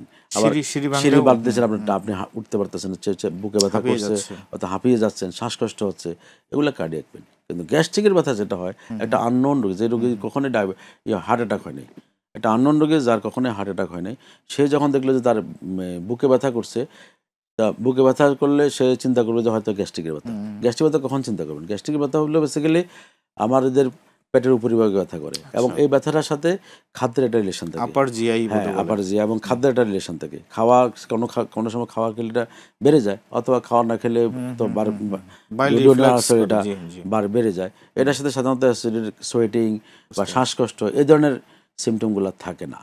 আর গ্যাস্ট্রিক মানে ব্যথা হলে গ্যাস্ট্রিক ওষুধ খেলে একটা ইন্টেন্সিটি কমে যায়, কিন্তু কার্ডিয়াক পেইন তো কমবে না। এই জন্য বুকে ব্যথা হলে হার্ট ডিজিজ এটাও একেবারে ভাবতে হবে তা না, আবার বুকে ব্যথা হলে হার্ট ডিজিজ না তাও ভাবতে হবে না, আবার গ্যাস্ট্রিক মনে করার নেই। কোনো বুকে ব্যথাকেই গ্যাস্ট্রিক মনে করে আপনি বাসায় বসে থাকবেন এই সুযোগ নেই। অনেকে যেটা করে যে বুকে ব্যথা একটা গ্যাস্ট্রিকের ওষুধ আগে খায়, মানে সাধারণত যেটা মানে পাবলিক আমরা যারা নন মেডিকেল পার্সন তারা অনেকেই এটা করি যে গ্যাস্ট্রিক হয়ে গেছে একটা গ্যাস্ট্রিকের ট্যাবলেট খেলাম বা অন্য কিছু খেলাম, গ্যাস্ট্রিকের জন্য তারা ট্রিটমেন্টটা করে। তো গ্যাস্ট্রিকের ট্যাবলেট খাওয়ার পরে যদি বুকের ব্যথাটা কমে যায় তাহলে কি আমি ধরে নেব যে এটা গ্যাস্ট্রিকের ব্যথা? আর কমে না গেলে তখন আমার কি করণীয়? বুকে ব্যথা হলে বেসিক্যালি আপনি গ্যাস্ট্রিক ওষুধ খাবেন, সেটা আপনার সাইকোলজির একটা ব্যাপার থাকে, যেমন আমার গ্যাস হলো আমি খেলাম। হ্যাঁ, গ্যাস্ট্রিক হলে ব্যথা হলে আপনি একটু মানে বেনিফিশিয়ারি হবেন, কিন্তু বাংলাদেশে এখন পেপটিক আলসার ডিজিজের বিভিন্ন প্যাটার্নে প্যাটার্ন আছে সে জি। সে প্রেজেন্ট করে, এগুলো আপনারা নিজেরাও জানেন। হুম। এটা ওষুধ খেয়ে বসে থাকার কোনো সুযোগ নেই। বুকে ব্যথা করছে, আপনার ফ্যামিলি হিস্ট্রি আছে, আপনি ডায়াবেটিক রোগী, আপনি উচ্চ রক্তচাপের রোগী, আপনার হাই কোলেস্ট্রল, আপনি অবশ্যই দ্রুত হসপিটালে চলে যাবেন। আপনি ইভ্যালুয়েশন করবেন আচ্ছা যে আমার কি আসলে কার্ডিয়াক প্রবলেম আছে কি নাই। যখন আপনার ডাক্তার সাহেব আপনাকে মানে সার্টিফাই করে দিবে যে আপনি কার্ডিয়াক ডিজিজ মুক্ত, আপনি বাসায় চলে আসবেন। কিন্তু বুকে ব্যথা হলে গ্যাস্ট্রিক ওষুধ খেয়ে রাত জেগে রাতে হলো বাসায় শুয়ে থাকলেন, পরের দিন যাবেন, তাহলে কিন্তু নিজের বিশাল ক্ষতি করে ফেললেন। না, ব্যথার ক্ষেত্রে আমরা একটা জিনিস মানে আমরা বলি যেটা হচ্ছে যে বুকের কোন পাশে ব্যথা, বাম পাশে ব্যথা না ডান পাশে ব্যথা, আবার ডান পাশের কোন জায়গাটায় ব্যথা হলে স্পেসিফিকলি বলা যাবে যে এটা হার্টের ব্যথা? আমরা সাধারণত বলি যে বুকের মাঝখানে ব্যথা, এবং সেটা বাম দিকে যায়, বাম হাতে রেডিয়েট করে। আচ্ছা, বাট হার্টের ব্যথা ডান পাশে ডান পাশে ডান হতে পাশে পারে। যেতে পারে। এটা নিয়ে কিন্তু একটা ভুল ধারণা আছে যে হার্টের ব্যথা মানে ডান দিকে কোনো ব্যথা হার্টের ব্যথা হবে না, এটা অনেকেই না, বলে। হবে না, এটা কোনো কথা না। এটা কি ভুল চিকিৎসা ধারণা? বিজ্ঞানে কোনো কিছু তো আমি আচ্ছা। ফিক্স দেখি না, কারণ আপনার আর আমার প্রেজেন্টেশন একরকম থাকবে না, তো আমার আর আপনার মানে ফিঙ্গারপ্রিন্ট তো আমাদের মিলে না, জি। সো দ্যাট সব কিছু মিলবে না। আচ্ছা। এখানে কমন সিমটমগুলো নিয়ে আমরা অ্যানালাইসিস করি, যে আমার বুকে ব্যথা করলো, অ্যাসোসিয়েটেড সিমটম আছে কিনা, যে আমার সোয়েটিং হচ্ছে, শ্বাসকষ্ট হচ্ছে, আমার খুব খারাপ লাগতেছে, আমার দম বন্ধ হয়ে আসতেছে, বুকের মধ্যে না পাথর চেপে আসতেছে, জি। এগুলো তো বুকে ব্যথা। এগুলোকে গ্যাস্ট্রিকের ব্যথা মানে কার্ডিয়াক পেন, এগুলোকে গ্যাস্ট্রিক পেন মনে করে gastric বসে মনে থাকার কোনো সুযোগ নেই। মানে আজকের আলোচনায় আপনি যেটা বললেন যে ডান দিকে আমরা সাধারণত বলি যে বাম পাশের ব্যথা যেটা যদি হয় মানে বুকের বাম পাশে তাহলে এটা হার্টের ব্যথা, আবার ডান পাশে ব্যথা হলে এটা গ্যাস্ট্রিকের ব্যথা করে অনেকে এড়িয়ে যায়। আপনি যেটা বললেন যে এটা আসলে বলা যাবে না যে এটা বলা যাবে না, কারণ এগুলো এটিপিক্যাল প্রেজেন্টেশন থাকে। অ্যাকুইট কেসও থাকে, ক্রনিক কেসও থাকে। অ্যাকুইট কেসে আপনার এখানে ব্যথা করতে পারে, পিঠে ব্যথা করতে পারে, চোয়ালে ব্যথা করতে পারে, ডান হাতে চলে যেতে পারে, এটা অ্যাকিউট কেস। আবার ক্রনিক কেস আমরা দেখি কি, একটা রোগী ভালো, যখন হাঁটে তার নাক জ্বলে, আমি পেয়েছি এরকম রোগী, হাঁটে পিঠ জ্বলে, এবং ইটিটি করতে গিয়ে দেখা গেছে ইসিজি ইকো নর্মাল, ইটিটি করতে গিয়ে দেখি যে ইটিটি স্ট্রংলি পজিটিভ, পরে দেখা গেছে তাকে সিবিজি করতে হয়েছে। এই ধরনের এক্সপিরিয়েন্স আমাদের আছে। সো দ্যাট বুকে ব্যথার চেস্ট পেন ইভ্যালুয়েশন এটা ভেরি ভেরি ইম্পর্টেন্ট। বুকে ব্যথার অনেক কারণ, একটা কারণ না, অনেক কারণ। আচ্ছা এরকম কি কোনো কিছু আছে কিনা? আপনি অনেকগুলো লক্ষণের কথা বললেন যে রেডিয়েটিক পেন হয়, হাত দিয়ে সরায় যায়, বুকে ব্যথা হয়, চাপ দেয়, এরকম কি স্পেসিফিক কোনো কিছু আছে যে হার্ট অ্যাটাক হলে এই এই সিমটমটা কমন থাকবে, এরকম কিছু আছে? এটা হার্ট অ্যাটাক হলে বেসিক্যালি স্পেসিফিক সিমটমগুলো যেগুলো আমরা আলোচনা করি এগুলোই এগুলোই, কিন্তু একেবারে সবার একরকম থাকবে সেটা না। যেমন মহিলাদের ক্ষেত্রে ব্যথা থাকে না অনেক ক্ষেত্রে, ডায়াবেটিসের ক্ষেত্রে থাকে না, অনুভূতিটা অন্যরকম থাকে। আচ্ছা এইটা একটা গুরুত্বপূর্ণ বিষয় যে ডায়াবেটিস রোগী যারা তাদের অনেক সময় সাইলেন্ট হার্ট অ্যাটাক হয়, তারা বুঝতে পারে না, তো তাদের তখন তো যে নার্ভগুলো যে নিউরোপ্যাথি ডেভেলপ করে, তাদের পেইনটা সেন্সেশন মানে জি। অনুভূতিটা অনুভূতিটা কমে যায়। কম থাকে। তাদের দেখবেন যে সোয়েটিং হচ্ছে, আনএক্সপ্লেইন টায়ার্ডনেস, আচ্ছা সোয়েটিং হয়ে যাচ্ছে এবং তার প্রেশার ফল করতেছে, তার ফেন্ট হয়ে যাচ্ছে, এই ধরনের রোগীগুলো কিন্তু বেসিক্যালি তখন আমরা সন্দেহ করবো যে হার্ট অ্যাটাকের দিকে যাচ্ছে কিনা। যাচ্ছে। জি। হার্ট অ্যাটাক হওয়ার পরে একটা সময়কে আপনারা গোল্ডেন আওয়ার বলেন, অর্থাৎ এই সময়ের মধ্যে চিকিৎসা দিতে হবে এবং এটা স্ট্যান্ডার্ড। হার্ট অ্যাটাকের পরে গোল্ডেন আওয়ারটা কি? ধন্যবাদ, খুব সুন্দর একটা কোশ্চেন করেছেন। হার্ট অ্যাটাক হওয়ার মানে পরবর্তীতে সামনে বিশেষ করে যেটা অ্যাস্টিলেটেড মায়োকার্ডিয়াল ইনফ্রাকশন, এটার ক্ষেত্রে টাইমটা ভেরি ভেরি ইম্পর্টেন্ট। হার্ট অ্যাটাকের ক্ষেত্রে মানে আমি প্রত্যেকটা সেকেন্ডই খুব ইম্পর্টেন্ট আমি বলা হয়। শুরু করি। জি। ধন্যবাদ। হার্ট অ্যাটাকের ক্ষেত্রে প্রতিটা মুহূর্তে মূল্যবান, এই জন্য বলা হয় time is muscle, save time save life. আচ্ছা। হার্ট অ্যাটাক হলে যেটা হলে যে 2 ঘন্টার মধ্যে হাসপাতালে এসে আপনাকে চিকিৎসা নিতে হবে। এটা যদি অ্যাস্টিলেটেড মায়োকার্ডিয়াল ইনফ্রাকশন হয়, এবং দ্রুত হাসপাতালে আসতে হবে এবং খুব ঘড়ির কাঁটা ধরে ধরে কোনো সময় নষ্ট করা যাবে না। আপনার কার্ডিয়াক প্রবলেম সন্দেহ করছেন, আপনি বাসা থেকে সোজা বের হয়ে চলে আসবেন। তো তাই বলে কি আপনি গাড়ি চলে আসবেন না, আপনি কারো হেল্প নিয়ে বা অ্যাম্বুলেন্স নিয়ে আসবেন দ্রুত। এসে আসলে কিন্তু আপনাকে ইমার্জেন্সিতে এসে মানে অ্যানালাইসিসের পরে ডাক্তার সাহেব ইসিজি করবে। ডাক্তার সাহেবের জন্য কিন্তু এই টাইমটা খুব ভালোভাবে ফিক্সড করা, যে উনি 10 মিনিটের মধ্যে একটা ইসিজি করিয়ে ইসিজির ইন্টারপ্রিটেশন দিয়ে উনি ওনার সিদ্ধান্ত জানাবেন যে এটা কি মানে এসটি লিভারেট মাইক্রো ইনফ্রাকশন হলো, তাহলে প্রাইমারি বিসিআর প্রোটোকলে সে হসপিটালে ভর্তি হবে পেশেন্টটা। এবং এই কেন হবে, এই যে গোল্ডেন আওয়ার যেটা আপনি বলেন, প্রথম হার্ট অ্যাটাকের ফলে প্রথম 30 মিনিট মানে পার হওয়ার পরে কিন্তু হার্ট খুব র্যাপিডলি ড্যামেজ হয়, মাসলগুলো দুর্বল হতে হার্টের থাকে। মাংসপেশিগুলো, কারণ তার তো করোনারি ধমনী বন্ধ, ওই ধমনী যে সাপ্লাই দেয় সেই সাপ্লাই এরিয়াতে রক্ত যাচ্ছে না, তো সেটা র্যাপিডলি মাসলগুলো নষ্ট হয়ে যাচ্ছে, মাসলগুলো ড্যামেজ ড্যামেজ হয়ে যাচ্ছে। ড্যামেজ হয়ে গেলে তো আপনি সাথে সাথে হার্ট ফেলিয়ার ডেভেলপ করবে আর অ্যারিথমিয়া ডেভেলপ করবে, লাইফটা খুবই ডেঞ্জার পয়েন্টে চলে যাবে। এই জন্য দ্রুত ইসিজি করবেন। ইসিজি করে ডাক্তার সাহেব নো অফিসিয়াল ডিলে আপনাকে পাঠিয়ে দিবেন ক্যাথ ল্যাবে। ক্যাথ ল্যাবে যারা যিনি অপারেটর, সাপোজ আমি অপারেটর, আমার জন্য ওই ডাক্তার সাহেবের টেবিল থেকে একদম অ্যানজিওগ্রামের রুমের ভিতরে ঢুকিয়ে অ্যানজিওগ্রাম করে মানে বেলুন করে স্ট্যান্ড বসানো পর্যন্ত আমার জন্য সর্বোচ্চ সময় হলো 90 মিনিট। এটা ইন্টারন্যাশনাল গাইডলাইন। এটা নয় যে এই সময়ের মধ্যে করলে হার্টের মাসেলটাকে ড্যামেজটা ঠেকানো যায়, রোগী হার্ট মানে অ্যাটাক প্রবণতা কমে যায়, রোগীর হার্ট ফেলিয়ার কম হয় এবং রোগীর লাইফ সার্ভাইভ বাড়ে। এবং তার কিন্তু হার্টের মাসেল যদি ড্যামেজ হয় নাই, সে কিন্তু একদম অ্যাজ ইট ইজ কয়দিন মানে পরে সে কিন্তু নর্মাল লাইফ লিড করে এবং তার হসপিটাল স্টে একদম কমে যায়। আমরা 2 দিন পরে ছুটি দিয়ে দিই। তো এই জন্য এটা খুব টাইম ইজ মাসেল। প্রতি মুহূর্তে তার মায়োকার্ডিয়ামের সেলগুলো ধ্বংস হচ্ছে, মাসেলগুলো ধ্বংস হচ্ছে এবং মাসেলগুলো মরে যাচ্ছে, সেলগুলো মরে যাচ্ছে, মাসেলগুলো ড্যামেজ হয়ে যাচ্ছে। হার্টের রিজেকশন পেশেন্ট যার পাম্পিং ক্যাপাসিটি আমরা ইকোকার্ডিওগ্রাফি করে পাই, সেটা র্যাপিডলি কিন্তু কমে যায়। এই জন্য অনেকে দেখা গেছে আমি আজকে যাব না, কালকে সকালে যাব, বা আমার গার্জিয়ান কেউ নাই, পরের দিন চিকিৎসা করব, তার বেসিক্যালি হার্টটা খুব ড্যামেজ হয়ে যায় এবং সে হার্ট ফেলিওর ডেভেলপ করছে এবং এর সাথে সাথে বিভিন্ন অনিয়ন্ত্রিত হার্টবিট বা অ্যারিথমিয়া বলি এগুলো ডেভেলপ করে, তার কার্ডিয়াক অ্যারেস্ট হয়ে যায়। মানুষটা আলটিমেটলি হয়তো দূরের থেকে ঢাকায় আসে, রাস্তায় নিয়ে আসে, ওই রাস্তায় মারা যায়। এই জন্য হার্ট অ্যাটাকের ক্ষেত্রে কোনো প্রকার ডিলে করা যাবে না। আপনার নিকটস্থ কার্ডিয়াক সেন্টার যেখানে আপনার বাসার কাছে সবচেয়ে ভালো, সবচেয়ে নিকটস্থ কার্ডিয়াক সেন্টার যেটা থাকবে সেখান থেকে আপনাকে চিকিৎসার প্রাথমিক নিয়ে নিতে হবে। এখন সব জায়গাতে প্রাইমারি বিসিআর নেই, তাহলে আপনাকে প্রাইমারি বিসিআর না থাকলে এই রোগী কীভাবে ম্যানেজ করতে হবে তার একটা প্রোটোকল আছে ইন্টারন্যাশনাল গাইডলাইন অনুসারে, সেই প্রোটোকল আপনি ট্রিটমেন্ট নেবেন এবং যত দ্রুত সম্ভব ক্যাথ ফ্যাসিলিটিস যেখানে আছে সেখানে আপনি চলে আসার চেষ্টা করবেন বা ব্যবস্থা করতে, বা যেখানে যাবেন তারা ব্যবস্থা করে দেবেন। আপনার আলোচনায় যেটা জানলাম যে প্রথম 90 মিনিটটা খুবই গুরুত্বপূর্ণ। তো গোল্ডেন টাইমটা আসলে কয় ঘন্টা? মানে কত ঘন্টার মধ্যে রোগী ওইটাকে ট্রিটমেন্টের পর্যায়ে শেষ হওয়া পর্যন্ত কত ঘন্টা পর্যন্ত golden time? Basically golden hour আমরা বলি ফার্স্ট 2 আওয়ার্সকে। আচ্ছা, এর প্রথম মধ্যে 2 প্রথম ঘন্টা। ঘন্টা খুবই গুরুত্বপূর্ণ। আচ্ছা। আমরা ওই যে রুগী আসবে কোনো ডিলে ছাড়া চিকিৎসা করবো কেন, ওই যে আমাদের হার্টের যে মাসেলগুলো ড্যামেজ হয়ে যায়, ব্লক আর্টারি তো সাপ্লাই দিচ্ছে না, তো সাপ্লাই না দিলে কী হবে, সেখানে ফ্লোটা বন্ধ হয়ে যাচ্ছে, মাসেলগুলো ড্যামেজ হয়ে যাবে। এই জন্য আমরা যত দ্রুত আমাদের প্রাইমারি বিসিআই করে দিতে পারবো ওই হার্ট অ্যাটাকের রুগীকে, তার মাসেলগুলোকে আমরা বাঁচাতে পারবো এবং তার হার্ট অ্যাটাক হওয়া এবং হার্ট ফেলিওর প্রিভেন্ট করা এগুলো আমরা করতে পারবো। প্লাস হলো যে সে ভবিষ্যতে নর্মাল লাইফ লিড করবে, অন্যান্য রোগীদের ক্ষেত্রে তুলনায় তার মানে ফিটনেসটা বেশি হার্ট থাকবে। অ্যাটাক হওয়ার পরে হসপিটালে গেলে একটা ইনজেকশন দেওয়া হয়, সম্ভবত এটা স্ট্রেপ্টোকাইনেজ বলে।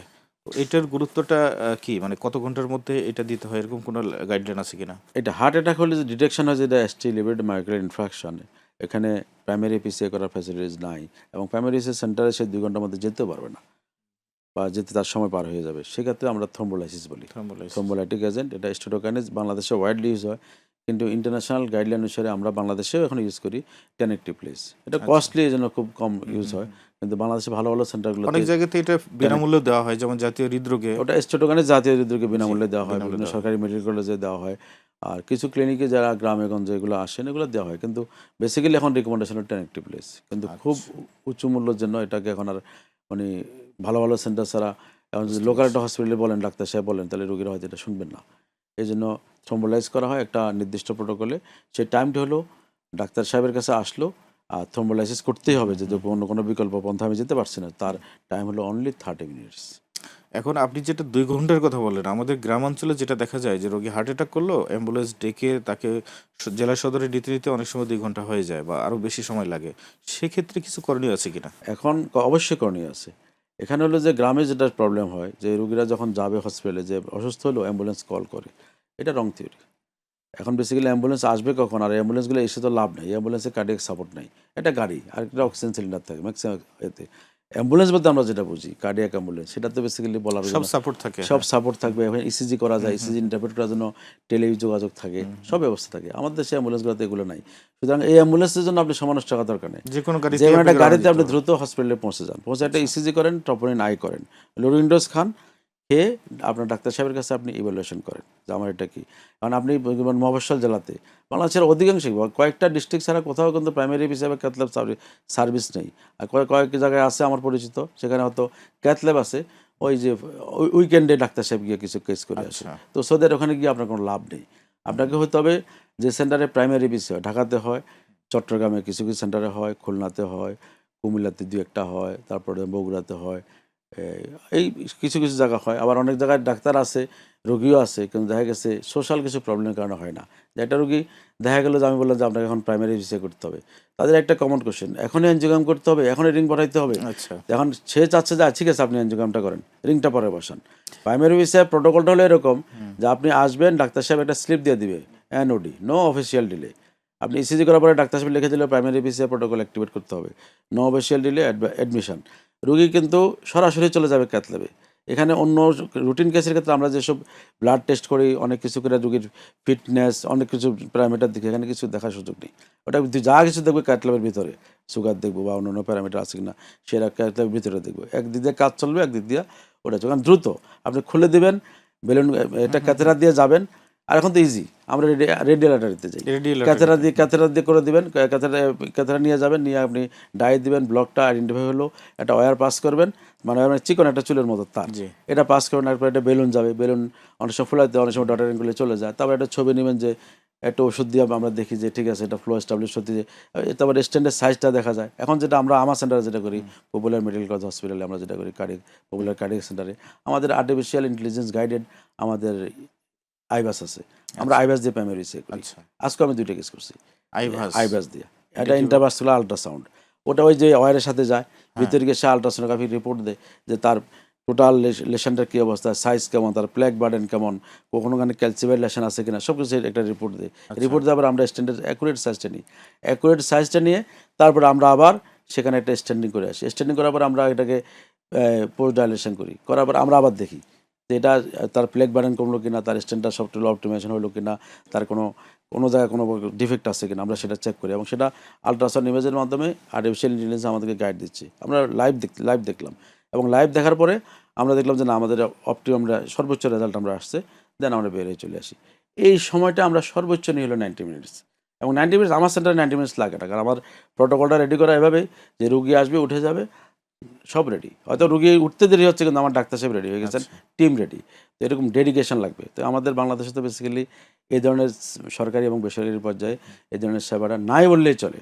এবং বাংলাদেশের যে থিম নিয়ে আমরা আমাদের সেন্টারে চালু করছি, যে বাংলাদেশের গ্রামে গঞ্জ থেকে শহর থেকে আসা, শহরমুখী হওয়া হৃদরোগে আক্রান্ত হয়ে রুগী 50% অর মোর মারা যায়, শুধু মর্টালিটি বেশি এবং মারা এবং যায়। বিশেষ করে আপনার যেই ম্যাসিভ হার্ট অ্যাটাকের ক্ষেত্রে অনেকের ক্ষেত্রে বলা হয় যে রাস্তাতেই 50% রোগী মারা যায়।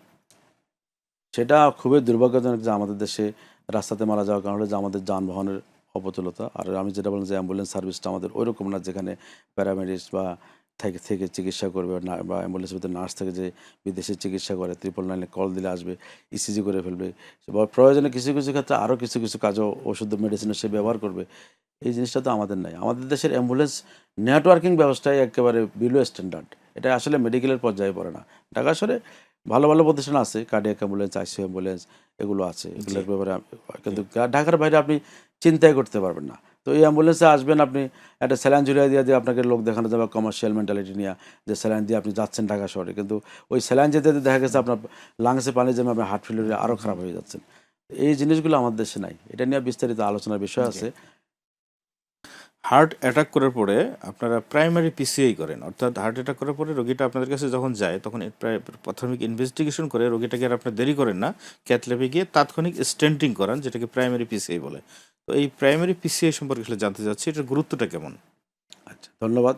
খুবই জীবন রক্ষাকারী প্রশ্নটা করেছেন আপনি। প্রাইমারি পিসিআই হলো হার্ট অ্যাটাকের পরবর্তী সবচেয়ে গোল্ড স্ট্যান্ডার্ড ট্রিটমেন্ট বলি আমরা। আচ্ছা। এই প্রাইমারি বিসিআই জিনিসটা আসলে বেসিক্যালি রোগী যখন হার্ট অ্যাটাক করলো, বাসা থেকে চলে আসলো, ওই চলে আসলো আমার হাসপাতালের কথা আমি বলি, popular medical college hospital, popular cardiac centre, সেখানে ইমার্জেন্সিতে আসলো না একটা রোগী, সাথে সাথে আসলো, দেন ইসিজি হবে একদম দ্রুত, ইসিজি ইন্টারপ্রিটেশন হবে তার। আমরা ইসিজি যখন দেখবি যে একদম ডেফিনিট স্টিলেটেড মাইক্রোলের ইনফ্রাকশন হলো, ইসিজিতে একটা চেঞ্জ থাকে, যে এই চেঞ্জটা আমরা বুঝি যেটা মেসিভ হার্ট অ্যাটাক, আমাদের দেশে গ্রাম দেশে যেটা বলে যে massive heart attack, ST elevation থাকে এখানে। তো এই রুগীটাকে আমরা সেখানে ইনিশিয়ালি রুগী ডাক্তার সাহেব মানে লোডিং ডোজ সহ অ্যাসেসমেন্ট করে রুগীটাকে ভর্তি দিয়ে দিবে আমাদের, মানে ভর্তি দিয়ে দিবে ক্যাথল্যাবে প্রাইমারি বিসিআইয়ের জন্য। প্রাইমারি বিসিআইয়ের জন্য যখন যাবে আমরা কি করি, সেখানে আমরা দ্রুত একটা অ্যানজিওগ্রাম করি। অ্যানজিওগ্রাম আমরা রেডিয়াল আর্টারিতে যাই, হাতের এখানে ছোট্ট একটা চিকন ক্যাথেটার দিয়ে আমরা হার্টের ব্লকটা দেখে আমরা সেখানে আমরা একটু বেলুন লাগলে বেলুন করি। তারপর আমাদের যে আর্টিফিশিয়াল ইন্টেলিজেন্স গাইডেড আইভাস আছে সেটা দিয়ে আমরা এগুলোর আলট্রাসাউন্ড করে ভিতরের অবস্থা ভালো করে দেখে এবং স্টেন্ট সাইজ কী লাগবে সেগুলো এসেস করে আমরা স্টেন্ট করে চলে আসি। এটা সাধারণত সবাই জানার কি সাথে হাতে স্টেন্ট, হ্যাঁ প্রাইমারি বিসিআইতে যদি স্টেন্ট লাগে সাথে হাতে করতে হবে। অনেকের একটা ভয় থাকে যে রোগীটা তো হার্ট অ্যাটাক করলো, এই মুহূর্তে আবার তার কিভাবে রিং লাগানো হবে, সেটা কতটুকু ঝুঁকিপূর্ণ, এই নিয়ে অনেকের সন্দেহ থাকে, মানে বিশেষ করে আমরা যারা নন মেডিকেল আমরা সন্দেহ করি আর কি। এটা বেসিক্যালি হলো যেটা আমাদের অ্যাওয়ারনেসের একটা ঘাটতি, বা আমরা মেসেজটা আপনাদের তার মানে ওই সময় ওইটাই গুরুত্বপূর্ণ, ওটাই বেসিক্যালি প্রাইম না করাটাই ট্রিটমেন্ট। বরঞ্চ ঝুঁকিপূর্ণ। আপনি অ্যানজিওগ্রাম করবেন, অ্যানজিওগ্রামটা প্রাইমারি বিসিআইয়ের মধ্যে শুরু হয় অ্যানজিওগ্রাম দিয়া। এখন পেশেন্টরা আমাদেরকে বলে যে আপনি অ্যানজিওগ্রাম করে আগে দেখেন পরে সিদ্ধান্ত দেন। সিদ্ধান্ত দেওয়ার জন্য টাইম নষ্ট করা যাবে না, আমার তো ডোর টু বেলুন টাইম নির্ধারিত 90 মিনিটস অ্যান্ড লেস। তো সো দ্যাট আমি এখানে ঢুকবো, অ্যানজিওগ্রাম করবো, অ্যানজিওগ্রামে ব্লক বেলুনিং করবো, আমি এখানে আইবাস থাকলে আইবাস ইউজ করে আমি যদি দেখি যে আমার স্টেন্ট বসাই দিয়ে আসলাম, স্টেন্ট সব কিছু ঠিক আছে কিনা, আবার আইবাস দিয়ে রিচেক করে আমি ফাইনাল ছবি নিয়ে টিমি 3 ফ্লো বলি, যে ফ্লো এস্টাবলিশড হয়ে গেলে আমি চলে আসলাম। আচ্ছা, চলে আসে রুগীটাকে আমি পোস্ট খাতে আমরা বলি সেখানে রাখলাম, একদিন রেখে পরে আমরা কেবিনে এসে কার্ডিয়াক হাই কেয়ার যেগুলো বলি এগুলো শিফট করে পরের দিন ছুটি দিয়ে দেবো। This is the primary protocol, মানে প্রাইমারি বিসিআই প্রোটোকল। এখানে বেসিক্যালি ব্লক আটারি মেইন যে কালপিট ভেসেল ব্লক হয়ে গেল সেটা আমরা খুলে দিই। এটা হলো তাৎক্ষণিকভাবে তাৎক্ষণিক খুলে দিই, এবং তাৎক্ষণিক খুলে দেওয়া রুগী সিমটম ফ্রি হয়ে যায়, রুগীর কার্ডিয়াক মাসেলটাকে আমরা ইনজুরি যেটা হয়, ড্যামেজ যেটা হয় সেটাকে আমরা ঠেকাই দিতে পারি। আচ্ছা, ঠেকাই দেবো, এটা ওই জন্য এটাকে বলা হয় সঙ্গে সঙ্গে হার্ট সচল হয়ে যায়, হার্ট সচল থাকে, মানে রক্ত চলাচলটা রক্ত চলাচল এস্টাবলিশ ওই জায়গাটাতে, এবং রোগীর যখন আর বেসিক্যালি বিভিন্ন পেইনটা থাকে না, পেইন রিলিভ হয়, হার্ট ফেলিওর প্রিভেন্ট হয়, অ্যারিথমিয়া যে বিভিন্ন রকম অ্যারিথমিয়া হয় সেটা কমে যায়, এবং রোগীর ফিউচারে রোগী যখন ছুটি হয় রোগী কিন্তু খুব ভালোভাবে মানে হাসি মুখে বাসা যায়, এবং পরবর্তী ফলোআপে যখন আসে এই রোগীগুলো খুব ভালো থাকে। এই জন্য প্রাইমারি বিসিআইকে সারা ওয়ার্ল্ডে বলা হয় গোল্ড স্ট্যান্ডার্ড ট্রিটমেন্ট। আমি বলি সবসময় যে কোনো রোগীকে যদি ইসিজি ডায়াগনোসিস হওয়ার পরে ডাক্তার সাহেব যদি বলে যে আপনি প্রাইমারি বিসিআই করেন, তার মানে রুগীকে বুঝতে হবে যে আল্লাহ তরফ থেকে একটা নিয়ামত সে তার প্রতি আসলো, একটা গিফট আসলো।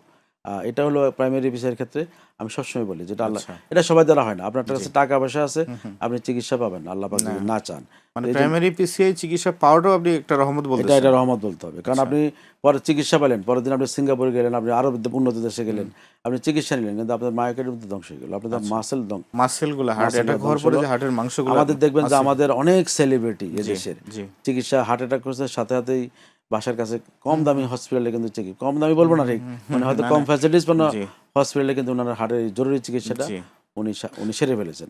এবং এই জন্য আমরা প্রাইমারি বিসিআইকে বলে কি হার্টের অ্যাটাকের জরুরি চিকিৎসা, গোল্ড স্ট্যান্ডার্ড চিকিৎসা, এবং এটা বললেন যে আল্লাহ প্রদত্ত চিকিৎসা, যেটা দিয়ে আপনি লাইফটা সেভ করবেন, এবং সেভের বিনিময়ে কী হচ্ছে একটা জীবন সেভ করলেন না, একটা যেন আপনার মতো একজন অভিজ্ঞ সিনিয়র সাংবাদিককে আমরা যদি হারাই ফেলি আল্লাহ না করুক কোনো কারণে, সেটা হলো কি আপনার মতো একজন লোক তৈরি করতে রাষ্ট্রকে আপনার ফ্যামিলিকে একটা ফ্যামিলি এবং রাষ্ট্রকে কত বছর সময় ব্যয় করতে হবে, কত টাকা ব্যয় করতে হবে। তো আমরা তো প্রিভেন্ট করে দিলাম। আমার সেন্টারে আমরা আজকের দিন পর্যন্ত প্রায় 255 প্লাস, আজকে আমরা 2টা করেছি, তাহলে 257টা আমরা প্রাইমারি বিসিআই সফলভাবে করছি, এবং 257টা ফ্যামিলি কিন্তু বাঁচে, বাবা হোক মা হোক বেঁচে গেছে, এবং 257 পরিবার কিন্তু হাসি মুখে বাসায় গেছে। এই যে একটা পাওয়া, এটা আমাদের জন্য স্যাটিসফ্যাকশন, আর ওই পরিবারগুলোকে আমরা একজন কর্মক্ষম ব্যক্তিকে আমরা আবার সুস্থভাবে ফেরত দিতে পারলাম। এই জন্য প্রাইমারি বিসিআই ভেরি ইম্পর্টেন্ট। আপনি হার্ট অ্যাটাক করলো, আপনি টাইমলি ডাক্তারের কাছে গেলেন না, চিকিৎসা ডাক্তার বা আমি ডাক্তার হিসেবে অবহেলা করলাম, বা আমি বললাম যে 1 মাস পরে করেন, বেসিক্যালি এগুলো করে আমরা রোগীদের ক্ষতি করে দিলাম। কারণ বেসিক্যালি এই রোগীগুলোকে ভালো করার জন্য ইন্টারন্যাশনাল যে গাইডলাইন, এভিডেন্স বেসড মেডিসিনের চিকিৎসা, এখন এভিডেন্স বেসড চিকিৎসা হলো যে আপনি এভিডেন্স আছে আপনার কাছে, আন্তর্জাতিক যে আমেরিকান হার্ট অ্যাসোসিয়েশন এবং ইউরোপিয়ান সোসাইটি অফ কার্ডিওলজি ইএসসির যে গাইডলাইন আছে, ওই গাইডলাইন অনুসারে আপনি চিকিৎসা করলেন, সেই চিকিৎসাটার বেনিফিটটা হবে একদম 100%। আচ্ছা। এবং কিছু কিছু ক্ষেত্রে কম পাবেন। কেন কম পাবেন? তার যদি কোমরবিডিটি থাকে, একটা রোগী কিডনি ফেলিওর থাকে, অ্যাজমা রোগী, ডায়াবেটিস আছে, আরও আগের স্ট্রোকের রোগী, এই ধরনের রোগীগুলোর বেনিফিট আমি যেভাবে বলেছি সেভাবে আপনি পাবেন না, সেটাও আপনাকে বুঝে রাখতে হবে।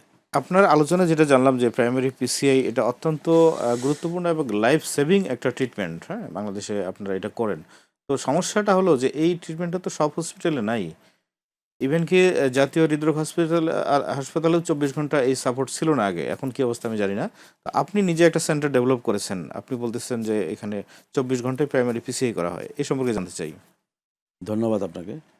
আমাদের পপুলার কার্ডিয়াক সেন্টার যখন প্রতিষ্ঠা হয় তখন আমরা আমাদের অথরিটির সাথে আমরা বসে আমরা বেসিক্যালি 24 ঘন্টা প্রাইমারি পিসিআই করব, এই ধরনের একটা থিম নিয়ে আমরা ম্যান পাওয়ারগুলো আমরা মানে সাধারণভাবে আমি এখানে একটু যোগ করি। 24 ঘন্টা প্রাইমারি পিসিআই করতে হলে তো আপনাদের মতো ডক্টরকে ওখানে 24 ঘন্টাই থাকতে হচ্ছে।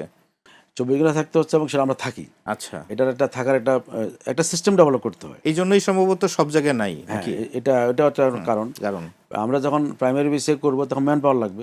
ম্যান পাওয়ার যখন আমরা নিয়োগ দিই তখন আমরা কিন্তু বেছে বেছে সবচেয়ে ভালো ভালো স্টাফ, একদম আমার অ্যাটেন্ডেন্ট থেকে শুরু করে আমার cath lab, radiographer, technician, nurse সবে আমি ভালো থেকে নিয়োগ দিয়ে কিন্তু আমরা সাথে কাজে লাগিয়ে দিই। মিনিমাম 6 মাস কি 7 মাস তারা আচ্ছা। ট্রেন আপ ছিল। আমরা বিভিন্ন ইনস্টিটিউটে পাঠিয়েছি, তারা নিজেরা আমাদের সাথে ডিসকাশনে বসেছে, কী কাজ করব, কীভাবে করব, কোন রোগীটা কী, প্রোটোকলটা কী হবে, ইন্টারন্যাশনাল গাইডলাইন আমরা শেয়ার করছি, নলেজটা শেয়ার করছি। আমাদের কিছু ইনচার্জ আছে, 4 জন ইনচার্জ, 4 শিফটে কাজ করে, তারাও অনেক অভিজ্ঞ। আমাদের জুনিয়র, আমাদের কনসালটেন্ট আছে 4 জন, এবং কনসালটেন্ট 4 জনের মধ্যে কেউ এফসিবিএস করা, কেউ এমডি করা, কারো ডাবল এফসিবিএস করা।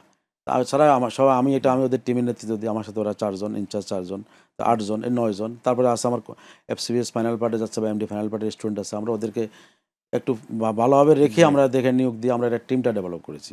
এখন যখনই রুগী আসে আমাদের ইমার্জেন্সি থেকে আমাদের ডাক্তাররা নিচে নেমে যায়, ফোন করলে সাথে সাথে নেমে যায়, এবং তারা প্রাইমারি বিসিআই প্রোটোকলের সাথে সাথে অ্যাক্টিভ। আমাদের একটা অনলাইন হোয়াটসঅ্যাপ গ্রুপ আছে।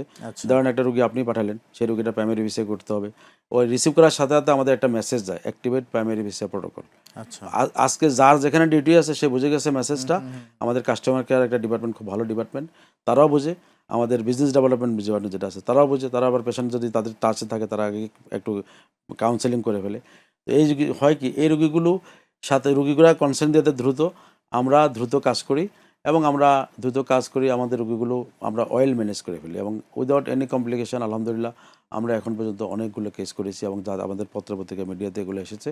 এবং এটা কারণ দুটো একটাই, যে আমরা বাংলাদেশে যদি হৃদরোগের মৃত্যুর হার দেখেন, বছরে হার্ট অ্যাটাক করেছে এরকম 2 কোটির মধ্যে কাছাকাছি এরকম হার্ট অ্যাটাক করে, কাছাকাছি 2 কোটি কোটি? এরকম একদম অ্যাকচুয়াল ডাটা নেই, বিভিন্ন গবেষণা দেখা গেছে, আমি যতটুকু পেয়েছি বছরে বিশাল ব্যাপার এটা। এরকম বিভিন্নভাবে হার্ট অ্যাটাক। এটা আমরা যেটা প্রাইমারি মানে ম্যাসিভ হার্ট অ্যাটাক বলি, সেটা সাইলেন্ট ছাড়াও হার্ট অ্যাটাক হতে পারে, সব হার্ট অ্যাটাক বিভিন্নভাবে। মিলে একটা অ্যাভারেজ ডাটা আছে, কিন্তু এটা একেবারে বুঝতে পারছি। কনফার্ম না। কিন্তু তারপরে ওখানেই আমি একটা স্টাডিতে পড়লাম যে প্রায় 40,000 থেকে 50,000 মানুষ মারা যায় হলো দেরিতে হাসপাতাল আসার কারণে। এই দেরিতে হাসপাতালে আসার কারণে তারা প্রপারলি যে প্রাইমারি বিসিআই ট্রিটমেন্টটা হয় না। আর হয় না কেন, সেটারও কারণ আছে। ধরেন আপনার রোগী একটু প্রাইমারি বিসিআইতে কমপ্লিকেশন হয়, এটা অনেকের মধ্যে একটা বদ্ধমূল ধারণা ছিল। প্রাইমারি বিসিআই করছে, রোগী হার্ট অ্যাটাক করবে, আবার খারাপ হয়ে যাবে, হার্ট বন্ধ হয়ে যাবে, কার্ডিয়াক অ্যারেস্ট হবে। হ্যাঁ, কমপ্লিকেশন তো থাকবে, ইন্টারন্যাশনাল স্ট্যান্ডার্ড 5 to 10% কমপ্লিকেশন থাকবে। প্রপার কাউন্সেলিং এবং পেশেন্ট পার্টিকে বোঝানো, পেশেন্টকে বোঝানো, এবং এটা মনিটরি একটা ব্যাপার থাকে যে একটা রোগী হাসপাতালে আসলো, তার কাছে তো টাকা নেই, সে চিকিৎসা করবে কোত্থেকে। কারণ সরকারি লেভেলে আপনি যেটা বলেন হৃদরোগের বর্তমান ডাইরেক্টর সাহেব আসার পর উনি চালু করছেন জি। স্ট্যান্ডটা ফ্রি, বিনামূল্যে রিং দেওয়ার একটা ব্যবস্থা আছে। কিন্তু ওই রিংটা যতদিন ফ্রি ছিল, সাপ্লাই দিতে পারছে, ততদিন পিকে ছিল। যখনই উনি আর দিতে পারছেন না, গভর্নমেন্ট থেকে বরাদ্দ আসে নাই, তখন আবার কমে গেছে। উনি আবার তদবির করে আনলেন। সরকারের এখানে পলিসি নেই। এই পলিসি না থাকাতে 24 আওয়ার্স প্রাইমারি বিসিআই চালু করা যায় না। আমরা করি কী হবে, আমাদের রোস্টার ডিউটি থাকে, আমি নিজে সুপারভাইজ করি, 4 জন কনসালটেন্ট থাকে, আমি থাকি, আমি হাসপাতালের কাছে অবস্থান করি। এবং আমার ডাক্তার সাহেবেরা যার হাসপাতালের কাছে অবস্থান করেন। আমরা ওয়েবে সেট আপটা করে নিয়েছি। আমরা যখনই আসবে, আমাদের স্টাফ যারা একটু দূরে থাকে তাদেরকে আমাদের কাস্টমার কেয়ার থেকে অ্যাম্বুলেন্স চলে যায়, দ্রুত নিয়ে আসে, এবং আমাদের খুব র্যাপিড। এটা আপনি যদি কখনো দেখেন, আমার কাছে একটা ভিডিও আছে যেটা একটা টেলিভিশন চ্যানেল নিয়ে গেছিলো যে দেখানোর জন্য যে আমরা প্রাইমারি বিসিআই কীভাবে করি। উনি জানতে পারছিলেন না রাত্রের হয়েছে, উনি পরে এখানে দেখতে এসে পেয়ে গেছেন সৌভাগ্যক্রমে। উনি পরে এটাকে ভিডিও করে উনি কিছুটা প্রচার করছেন। আমরা যেটা করি সেটা হলো যে খুব র্যাপিড, এখানে কোনো টাইম, কেউ কারোর সাথে কথা বলতেছে না, শুধু টাইম সেভ করা। এখন আমার বা আপনার বাড়ি যেখানে, আমার বাড়ি যেখানে, আপনি উত্তর দিকে, আমি দক্ষিণ দিকে, জি ওখান থেকে যখন রোগীগুলো ঢাকায় আসবে বা আপনার নিয়ারেস্ট সেন্টারে যাবে, রাস্তায় হিউজ জ্যাম। আর অ্যাম্বুলেন্স সার্ভিস তো আমি বললাম আগে, এটা নিয়ে অ্যাম্বুলেন্স সার্ভিসের বাজে অবস্থা। এই রোগীগুলো আস্তে আস্তে নষ্ট হয়ে যাচ্ছে। এখন এটাকে আপনি কীভাবে বাংলাদেশের প্রেক্ষাপটে করবেন? আর এটা একটা চিন্তার ব্যাপার আছে। সরকারি হাসপাতালে কেন পারতেছে না? সরকারি হাসপাতালে ডাক্তার অভিজ্ঞ না? অবশ্যই অভিজ্ঞ। যে কোনো কার্ডিয়াক সেন্টারে ডাক্তার সাহেবেরা অভিজ্ঞ। কিন্তু আপনাকে সাপোর্ট দিতে হবে একটা হলো প্রতিষ্ঠান থেকে, যে আমার প্রতিষ্ঠান আমি ফ্রিডম পাচ্ছি। আমার প্রতিষ্ঠান আমাকে সর্বোচ্চ সুযোগ সুবিধা দিচ্ছে টু সেভ দ্য লাইফ। আমরা সেজন্য ঝাঁপিয়ে পড়ি। অন্যান্য প্রতিষ্ঠান সরকারি হোক বেসরকারি হোক ঝাঁপিয়ে পড়তে হবে। বর্তমান হৃদরোগের ডাক্তার সাহেব উনি সেটা আন্তরিকভাবে চেষ্টা করতেছেন। জি উনি ৮টা থেকে আড়াইটা ডাক্তারদের অফিস টাইম, কিন্তু উনি ওই যে অ্যাডমিশন ডেতে রাতের ৮টা পর্যন্ত উনি ডাক্তারদেরকে জি রাখেন এবং রাতের বেলা রিডিউল থাকে যদি হয়, অনেক সময় হয় কিছু কিছু ক্ষেত্রে। এবং হৃদরোগে একদিনে ১২টা প্রাইমারি ভিসি হয়েছে একদিনে, এটাও একটা রেকর্ড আছে রেকর্ড আছে। কিন্তু এখন কাজ হলো যে এটা তো সরকারি কোনো রিওয়ার্ড নেই। রিওয়ার্ড থাকতে হবে, একটা সিস্টেম থাকতে হবে যে আজকে এই রোগীগুলো প্রাইমারি ভিসি হচ্ছে, এই ইউনিট ডাক্তার সাহেবের আজকে ১২ ঘন্টা বা 10 ঘন্টা বা 24 ঘন্টায় কাজ করলো, কালকেও তাকে আবার অফিস করতে হবে। এটা তো সম্ভব না। আপনাকে ওই অর্গানাইজাম সাজাতে হবে, জনবল লাগবে, জনবল সাজাতে হবে, দক্ষ জনবল, এবং সাথে শুধু ডাক্তার হতে হবে না, সাথে নার্স সাপোর্টিং লাগবে, স্টাফ টেকনিশিয়ান লাগবে, রেডিওগ্রাফার লাগবে। এটা সোজাল অ্যাজ এ হোল একটা নেটওয়ার্ক। এবং এটাকে যদি সারা বাংলাদেশে আপনি হৃদরোগ সহ এস্টাবলিশ করা যায়। করতে যান, এটাকে বলা হয় অ্যাকিউট করোনারি সিন্ড্রোম নেটওয়ার্ক অথবা এসটি লিমিট এমআই নেটওয়ার্ক, যেটা আপনি যে নামে বলুন। আচ্ছা এটাকে একটা নেটওয়ার্ক করে ন্যাশনাল একটা ফ্রেমওয়ার্ক যদি আপনি করেন, তাহলে সেক্ষেত্রে গ্রাম থেকে রুগীটা কীভাবে উপজেলায় আসবে, উপজেলা থেকে জেলায় যাবে। বাংলাদেশের বৃহত্তর জেলা 19টা, সাবেক 19টা জেলাতে কিন্তু বড় বড় হাসপাতাল আছে জি এবং বাংলাদেশের প্রত্যঞ্চল মেডিকেল কলেজ আছে। সেখানে যদি আপনি এই অর্গানোগ্রামটা আপনি এস্টাবলিশ করেন, এবং সরকারের কিন্তু মানে ম্যান পাওয়ারও বেশি লাগবে না, সরকারের কিন্তু লাগবে না, মানে স্ট্রাকচারাল ডেভেলপমেন্ট জি লাগবে না, কারণ শুধু অফিসিয়াল রিঅ্যারেঞ্জমেন্ট, যে এই ডাক্তার সাহেব এখানে এই সাপোর্টটা দিবেন এত ঘন্টা, পরে আরেকজন ডাক্তার সাহেব দিবেন, এর বিনিময়ে উনি এতক্ষণ ছুটি দিবেন। এখন যদি আমি মনে করি যে আমাদের সচিবালয়ের মতো ৮টা থেকে আড়াইটা অফিস, ডাক্তারদের লাইফটা তো এরকম না, কারণ ডাক্তার ঈদের দিনও ডিউটি করে, নামাজকেও পরে, ঈদের জামাত পরে, ডাক্তার সাহেব কিন্তু চিকিৎসা দিচ্ছে। ডাক্তার সাহেবকে ওভাবে অ্যারেঞ্জ করতে হবে এবং এর বিনিময়ে তাকে রিওয়ার্ড দিতে হবে। কারণ রিওয়ার্ড না হলে দেশে থাকবে না। আপনি ফ্রাইডেতে ডাক্তার নেই, ঈদের সময় আপনার হাতে নিউজ চ্যানেল যাচ্ছেন যে যাই বলতেছেন যে আমার তো আজকে রোগে ভর্তি হয়েছে, কোনো ডাক্তার নেই, কিন্তু দেখতে পাবে সে তো তারও তো ঈদ আছে, কারণ এই ম্যানেজ করে নেই। আর অধিকাংশ হাসপাতাল চালায় সরকারি লেভেলে জুনিয়র ডাক্তাররা, জি ইন্টার্ন, মেডিকেল অফিসার অথবা ট্রেনিং, পোস্ট গ্রাজুয়েট ট্রেনিং, তাদের বিশাল অবদান। আপনারা দেখবেন যে কয়দিন ধরে রাস্তায় ওরা মিছিল করে, ওদের ভাতা নেই, ওদের ভাতা বন্ধ হয়ে যায়, ওদেরকে বিভিন্ন আচ্ছা আমরা ওই আলোচনায় আবার যাব। আমরা প্রাইমারি পিসিআই নিয়ে থাকি, আমরা প্রাইমারি পিসিআর গুরুত্বটা নিয়ে আপনি বলতেছিলেন এবং আপনি বললেন যে আপনি নিজে একটা পপুলার একটা সেন্টার ডেভেলপ করছেন, যেটা জেনে আমিও খুব খুশি হলাম যে এই ধরনের একটা সেন্টার বাংলাদেশে আছে। তো আমি একটা জিনিস আপনার কাছে জানতে চাই যে প্রাইমারি পিসিআইটি তো অতীব গুরুত্বপূর্ণ, মানে হার্ট অ্যাটাক করার পরে যদি কারো রিং লাগে তাৎক্ষণিকভাবে অ্যারেঞ্জমেন্ট করে আপনি সেটা করে দেন। তো ধরেন যে কোনো একটা জেলা শহরে একটা রোগী গেল কোনো একটা হসপিটালে, যেখানে হয়তো হৃদরোগের ব্যবস্থা আছে, চিকিৎসা আছে, এনজিওগ্রাম আছে, রিং স্ট্যান্ডিং সব ব্যবস্থা আছে, বাট প্রাইমারি পিসিআই বা তাৎক্ষণিকভাবে সেখানে ডক্টর নেই। তো ওই রোগীটার রিস্ক ফ্যাক্টর কি হতে পারে? ধন্যবাদ। এই ধরনের সমস্যাটা বাংলাদেশ সবচেয়ে বেশি, কারণ আপনার একেবারে দিনাজপুর মেডিকেল কলেজ, জি মনে করেন দিনাজপুর মেডিকেল, দিনাজপুর মেডিকেল কলেজের কথাই বললাম, সেখানে কার্ডিওলজিস্ট আছেন এবং দক্ষ কার্ডিওলজিস্ট আছেন। কিন্তু আমার সাথে কয়েকদিন আগে যে সাথে দেখা হলো, আমি তোমার কি প্রাইমারি বিষয়ে করো, বলছেন না কেন, কয় যে এটা মানুষ, এটা সম্ভব না।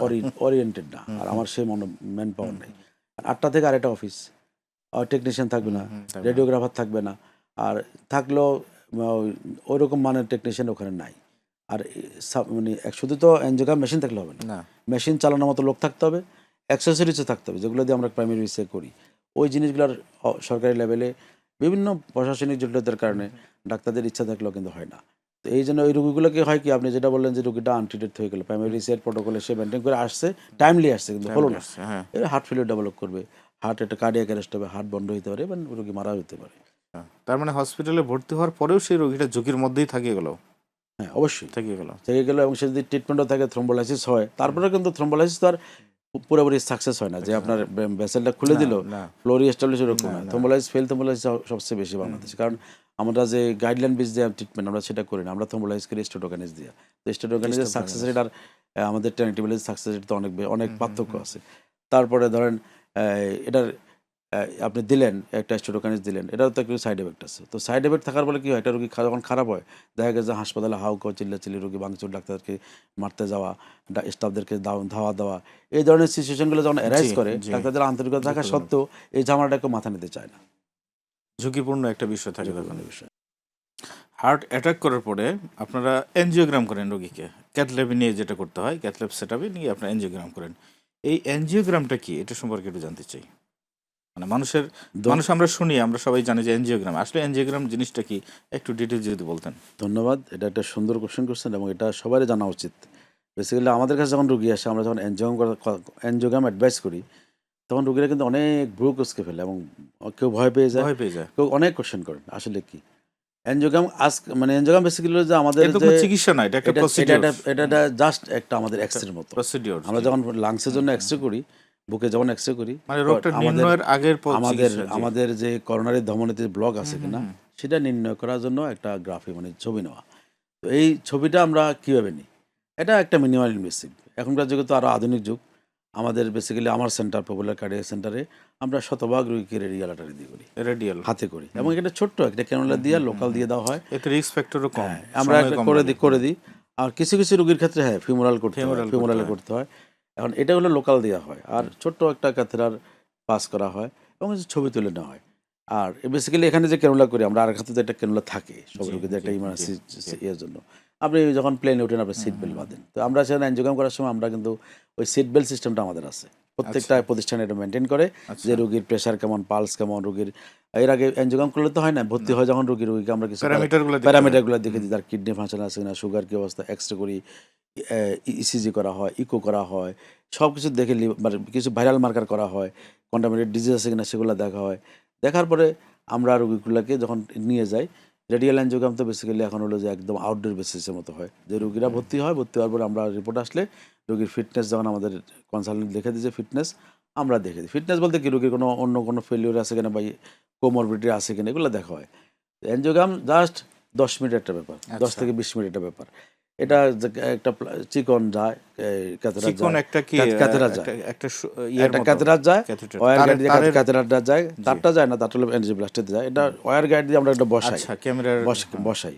বসানোর পরে যেটা হয়, আমরা বিভিন্ন অ্যাঙ্গেলের ছবি তুলি, হার্টের লেফট সাইডে, রাইট সাইডে, 3টা আর্টারির বিভিন্ন অ্যাঙ্গেলের ছবি তুলি। ছবি তুলে মনিটরে আপনারা দেখেন। আমরা রোগ নির্ণয় করি। পরে আমরা সব আউটসাইড মনিটর থাকে, সেখানে পেশেন্ট বা পেশেন্টের অ্যাটেন্ডেন্সকে, এগুলো আমরা পেশেন্টকে না, পেশেন্টের অ্যাটেন্ডেন্সকে, লিগ্যাল গার্জিয়ান যারা তাদেরকে আমরা ব্রিফ করি।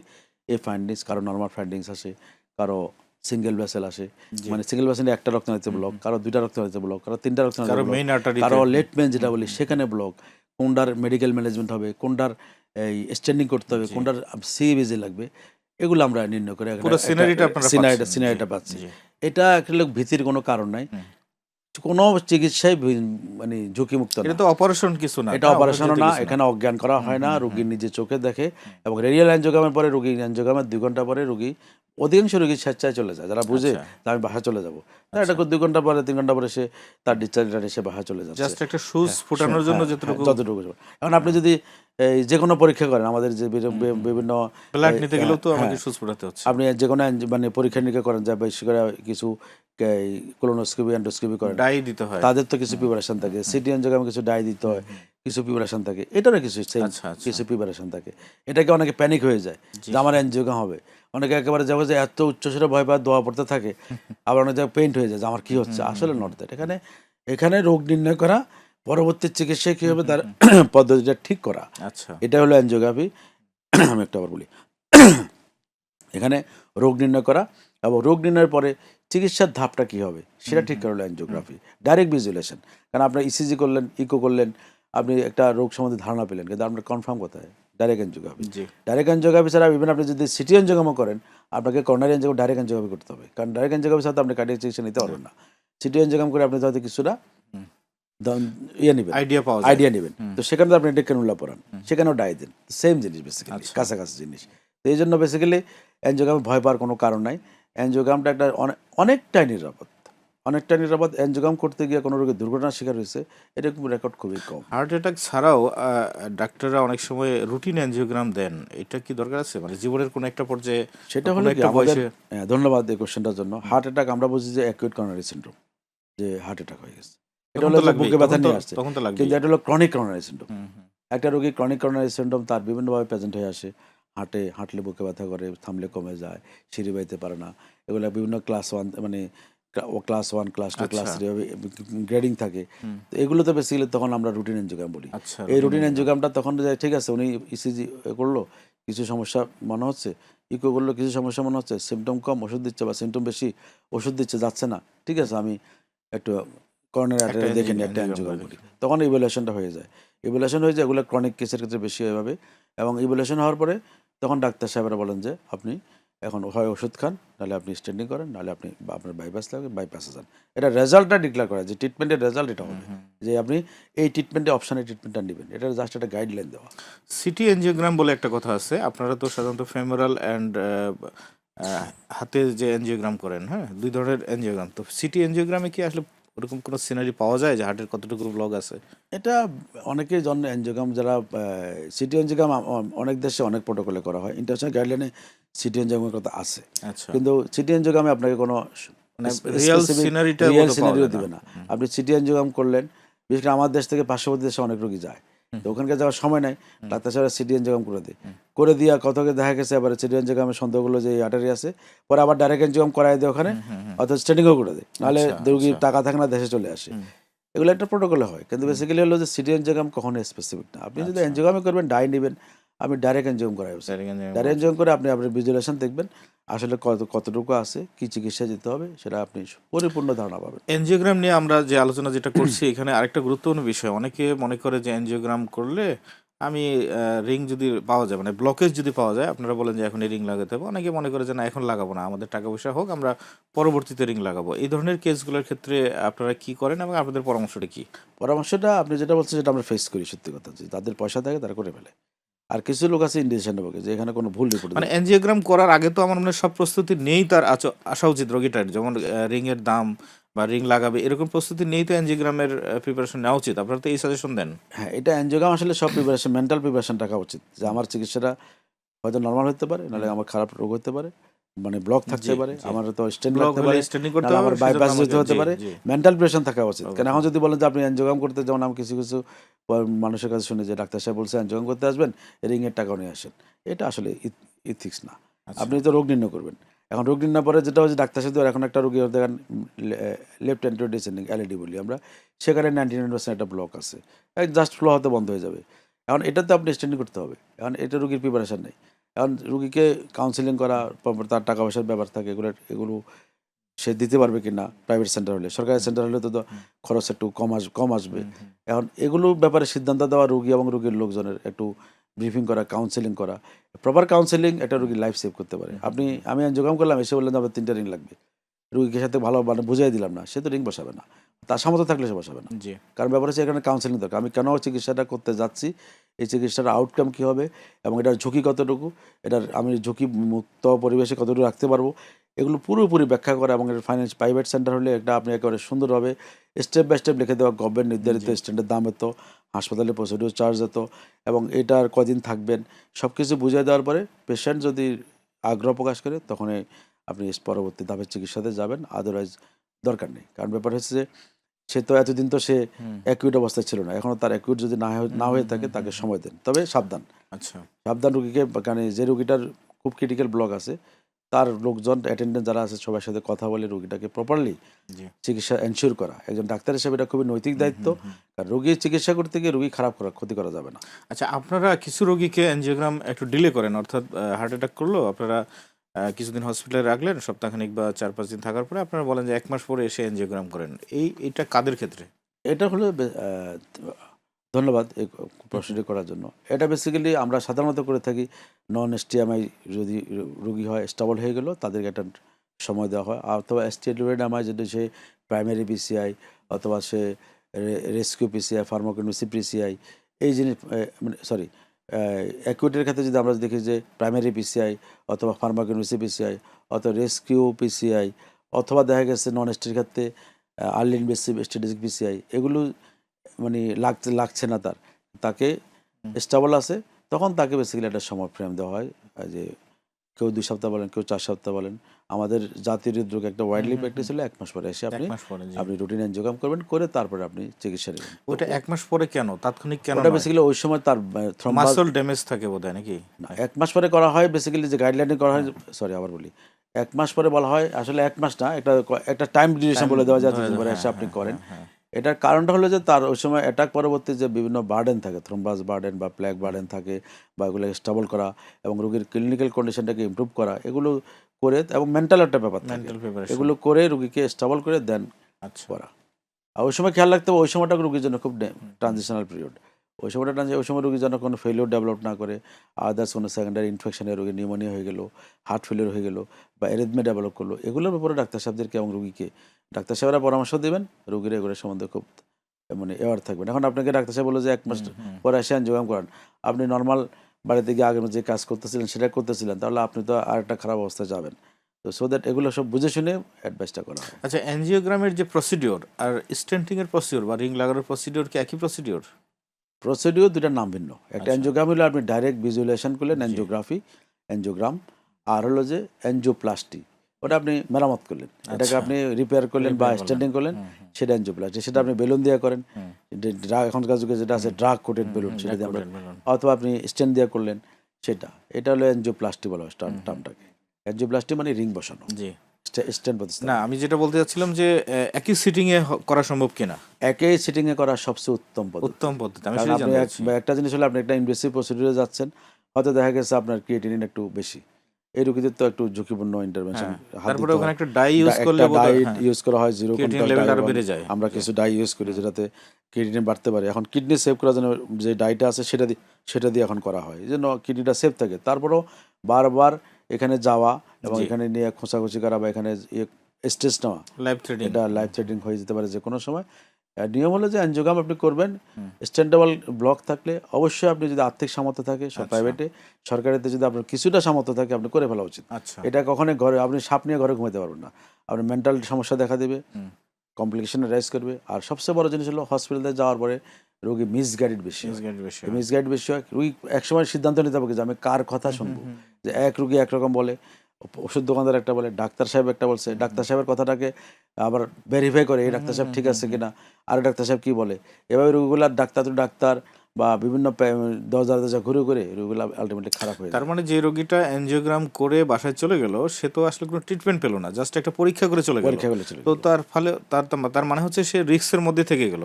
রিক্সের মধ্যে গেলে তো আপনার ওই সময় তো তাকে কিছু ওষুধ দিয়ে দেওয়া ওষুধ হয়, দেওয়া যে হয়। আপনি হ্যাঁ, এই ওষুধগুলো হ্যাঁ, মেনটেন হ্যাঁ, করবেন, হ্যাঁ, বেড রেস্টে থাকবেন। হ্যাঁ। কিন্তু সমস্যাটা হলো ওই জায়গায় আমি যেটা প্রথমে বলছি যে রোগীগুলো বাড়িতে গিয়ে দেখা গেছে আমি ভালো আছি মনে করে সব কাজকর্ম শুরু করে দেয়, আচ্ছা। তখন অনেক খারাপ হয়ে যায়, তখন আবার খারাপ হয়ে রিঅ্যাটাক, যায়। ফেলিওর এগুলো নিয়ে আসে।